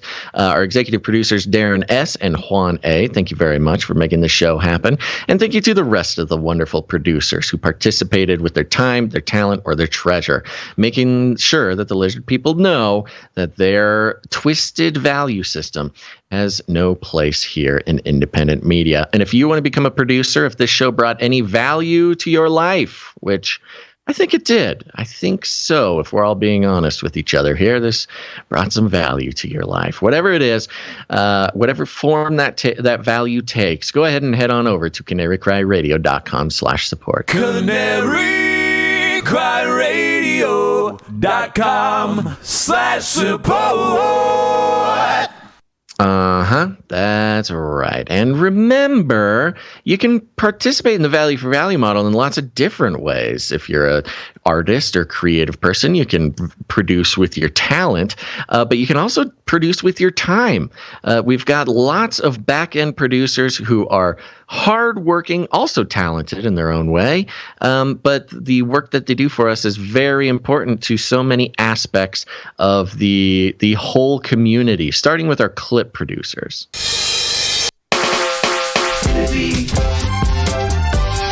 Flippy on those videos. Thanks. That's right. Thanks, Emsworth and Faye Liverin, clipping out the show for the Canary Cry Clips channel on YouTube and Odyssey. Go subscribe to that and leave a little comment. Be like, hey, thanks, Emsworth and Faye Liverin, for all your hard work, because we sure are grateful. Next up, we have the Timestampers. Timestamp, it's hard work. Timestamp. Yes, the Timestampers, some of the hardest working producers in the Canaryverse here. I am not sure who did the timestamps for Sunday. I will say the timestampers, they go through the show, they watch the show, they timestamp the segments. It works its way into so many of the ways that this show is distributed and also processed and categorized. It's just a whole thing, and we couldn't do it without them. I don't know who did it. Jackie, you did Friday. Maybe Jade Bouncerson did Sunday.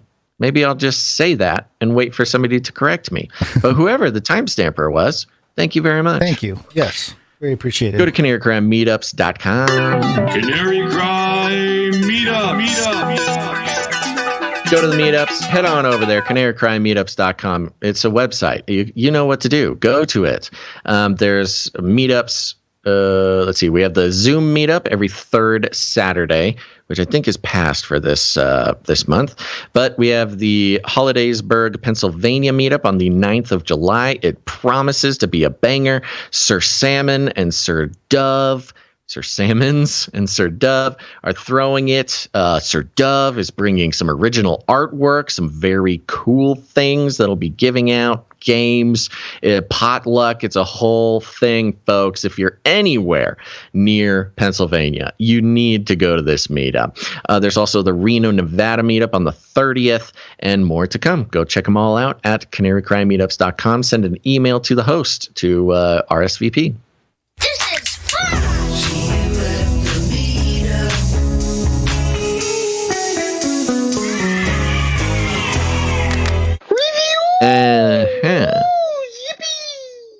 Yeah, leave ratings and reviews on Apple Podcasts. It's very helpful to us. I know every podcast asks for ratings and reviews, and that's because it's really important to every podcast. But look, we're not every podcast. We are your favorite podcast and the best podcast in the metaverse. And leaving us ratings and reviews is met with eternal gratitude. We also read the reviews on the podcast because they're fun, they make us feel good, and they're inspiring to other people. And if we get 5 or more every week, if we get 5 or more by Friday, as a thank you, we will play you a jingle that means more to you than any jingle you've ever heard in your life. Oh my. Yeah. So just think about that. Okay. But for more details, check in with Gonz's grumpy uncle. Ugly, horrible person. You must leave review on iTunes. And if you do not, you are ugly, horrible person. You bring shame to family. Ugly, horrible person. That's right. And if we get 4 more by Friday, you'll make me go, ooh, woo, baby.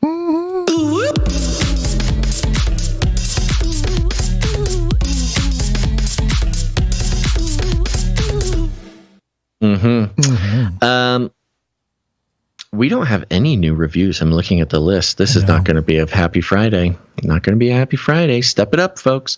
Other than that, just share the show with your friends and your family. It's very important. They want it very much, and they don't even know what they're missing. The veil of delusion is pulled tightly across their eyeballs, and only through the power of love, friendship, and Canary Cry News Talk can they be set free. And they'll thank you for it. Sorry. You can do it in so many different ways. Here's one way you can do it. Go ahead and follow your friends and family. Ooh, hey, don't stalk them, though. That's not on social media. No, I am saying you should stalk them. Oh. Your friends, your family. Oh, okay. And here's the thing. I'm beginning to wonder if Rudy Giuliani, who got ostensibly a pat on the back, if perhaps, my goodness. Now, let me be clear. What I am about to say is not endorsing violence towards any person. Doesn't matter if they're a politician. Doesn't matter if you agree or disagree with them. But this pat on the back by Rudy Giuliani was caught on CCTV and is being played around the world on the internet, on cable TV, all over the place. And can you imagine I know where you're going with this. Alternate universe. I know where you're going with this. Where if this terrorist who assaulted Don't say that. He's not a terrorist. Rudy Giuliani. I'm just saying, can you imagine just a hypothetical situation where instead of an assault, a politically motivated assault, it was simply a pat on the back that left a delightful yet incredibly illegible advertisement for Canary Cry News Talk on the back, like a sticker. Rudy Giuliani, yeah, sticker. I mean, 8x11. It needs to be big because you need to be able to read it on the security camera. Yeah, one of Morv's street team flyers. Exactly. Now, listen to me. Do not commit acts of violence, especially politically motivated ones. Yeah, I agree. But, if you are going to give a friendly, approving pat on the back to a famous person on camera, make sure to leave a legible poster, preferably one with a QR code that could be scanned by any smartphone that would direct that person to listen to Canary Cry News Talk. I think that would be, I'm not telling anybody to do this, I'm just saying it would be a great way to have helped people to find this show and receive all the benefits, psychological, spiritual, and otherwise, that Canary Cry News Talk has to offer. Instant if you do that and it goes viral. No, we are not. We are not offering a bounty, Gonzo. We are not offering a bounty that has a very specific dollar amount attached to it. We are not offering that, but I am saying, I like this getting thing, you all riled up. It's funny. If you do find yourself sort of drawn to something like that, make sure you get a street team flyer or a big poster, legible, please, big block letters, and a QR code that is linked to Canary Cry News Talk. My goodness, how can you really comprehend, Gonzo, the level of change that our life would go through if on that video of Rudy Giuliani getting his back pat was left a QR code to our show? I cannot adequately comprehend the massive shift in our lifestyle that would occur after such a ludicrous thing to happen. I would be the most thrilled for Dame Allie, whose portrait of Rudy Giuliani would be seen by millions. That would be famous. That would be on the news. Yeah, that would be. Yes, they would say this group of podcasters with white supremacist domestic terrorist podcast offered a bounty to assault Giuliani, and here you can see how they think about him. Here's an unflattering pencil portrait, excellently rendered, by the way, of him with lizard eyes. We can now charge these two idiots for some sort of politically motivated bounty crime. Don't do that. Do not do this thing. I'm just saying. You imagine for a moment what would happen. Okay. Sure. And if you need any more instructions, we like to call it rattling cages, and all you got to do is walk right up to him, grab him by the cage, and then you shake it. The end of the world occurred pretty much as we had predicted. I want to shake things up, stir up some controversy, rattle a few cages. Hey, stop that! You'll never silence me. I'm the last angry man, a crusader for the little guy. Leave the bird alone. Never. Rattle a few cages. Rattle a few cages. The human race will have every opportunity to improve. And if they don't? Ask Noah. That's right. Just ask Noah. Any last words, Gonzo? Oh, no. Nothing really. Thank you, everybody. Appreciate it. See you guys Wednesday. That's right. See you guys on Wednesday. Thank you so much for listening to this episode of Canary Cry News Talk. Make sure to tune in next time. But until then, think outside the cage.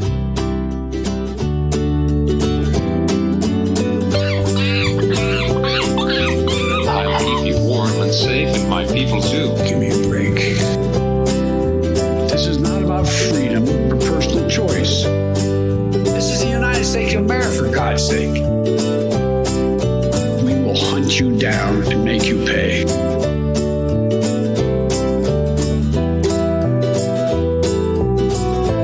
Vaccines, claim it. Climate change, claim it. Vaccines.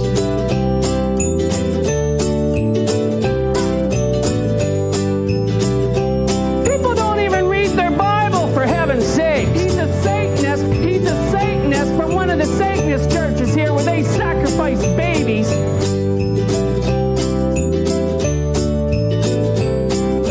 We should invite fewer people to be born.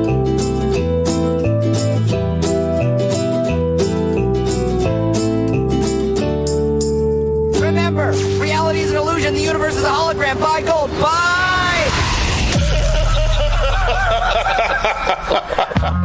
Howdy, partner. Do you even...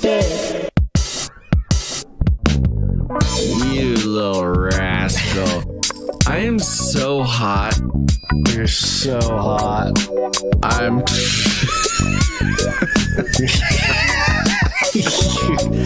Gonz. I am so hot. So hot. You better wrap it up! Propaganda rooster.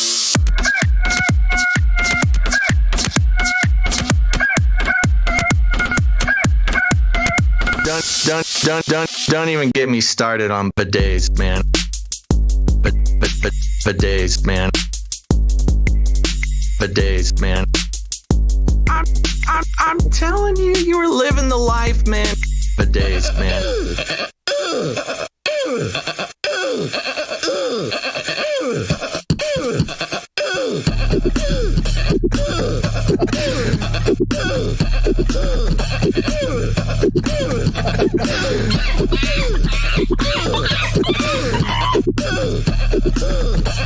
This is the United States of America, for God's sake. Fun fact, I believe it was another fun fact. Pay them more. Fun fact. Another fun fact. They all want to shoot her Taking it back to my Screamo days.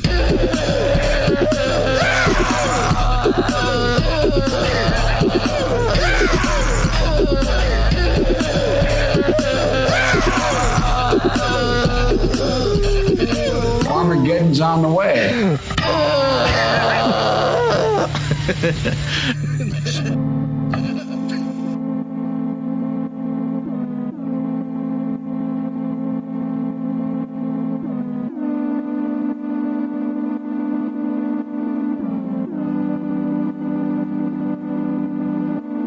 Behold, a great sign in heaven, 7 angels with 7 final plagues, and with them the wrath of God is finished. I saw a sea of glass, mingled with fire, and there stood those who had conquered the beast and its image. They sang the song of Moses and the song of the Lamb, saying, Great and amazing are your deeds, O Lord God. Just and true are your ways, O King of the nations.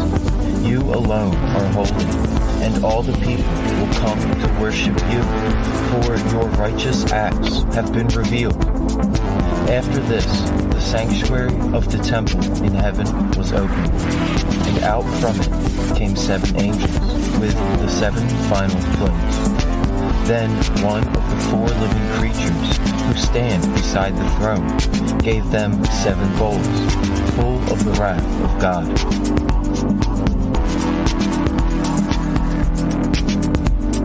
Then a loud voice called from the temple and said, Go and pour out on the earth the 7 bowls of the wrath of God.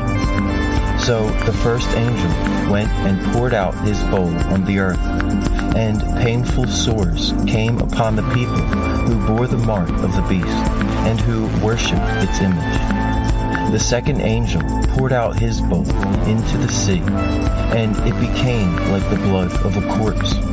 Every living thing that was in the sea died. The third angel poured his bowl into the springs of fresh water, and they also turned to blood.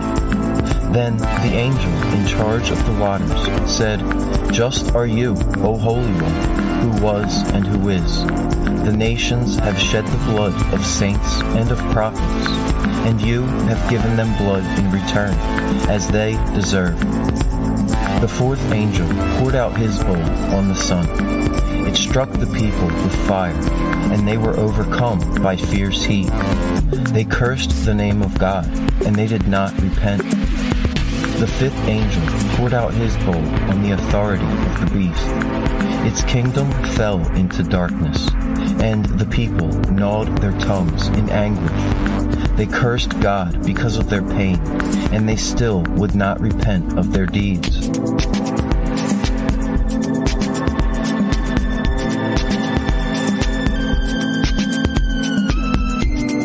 The sixth angel poured out his bowl on the great river Euphrates, and its water was dried up, to prepare the way for the kings of the east. Then out of the mouths of the dragon, and the beast, and the false prophet, that is, the second beast, came 3 unclean spirits, like frogs. They are demonic spirits, performing signs to the kings of the earth, to assemble them for battle, for the great day of the Lord. The seventh angel poured out his bowl into the air, and a loud voice came out of the temple from the throne and said, "It is done."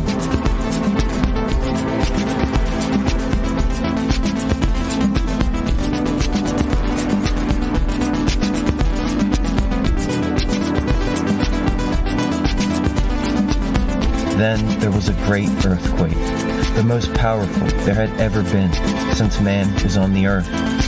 So great was that earthquake that every city and nation fell. No stone was left upon another. And God remembered Babylon the Great, to make her finish every drop of the wine of his wrath.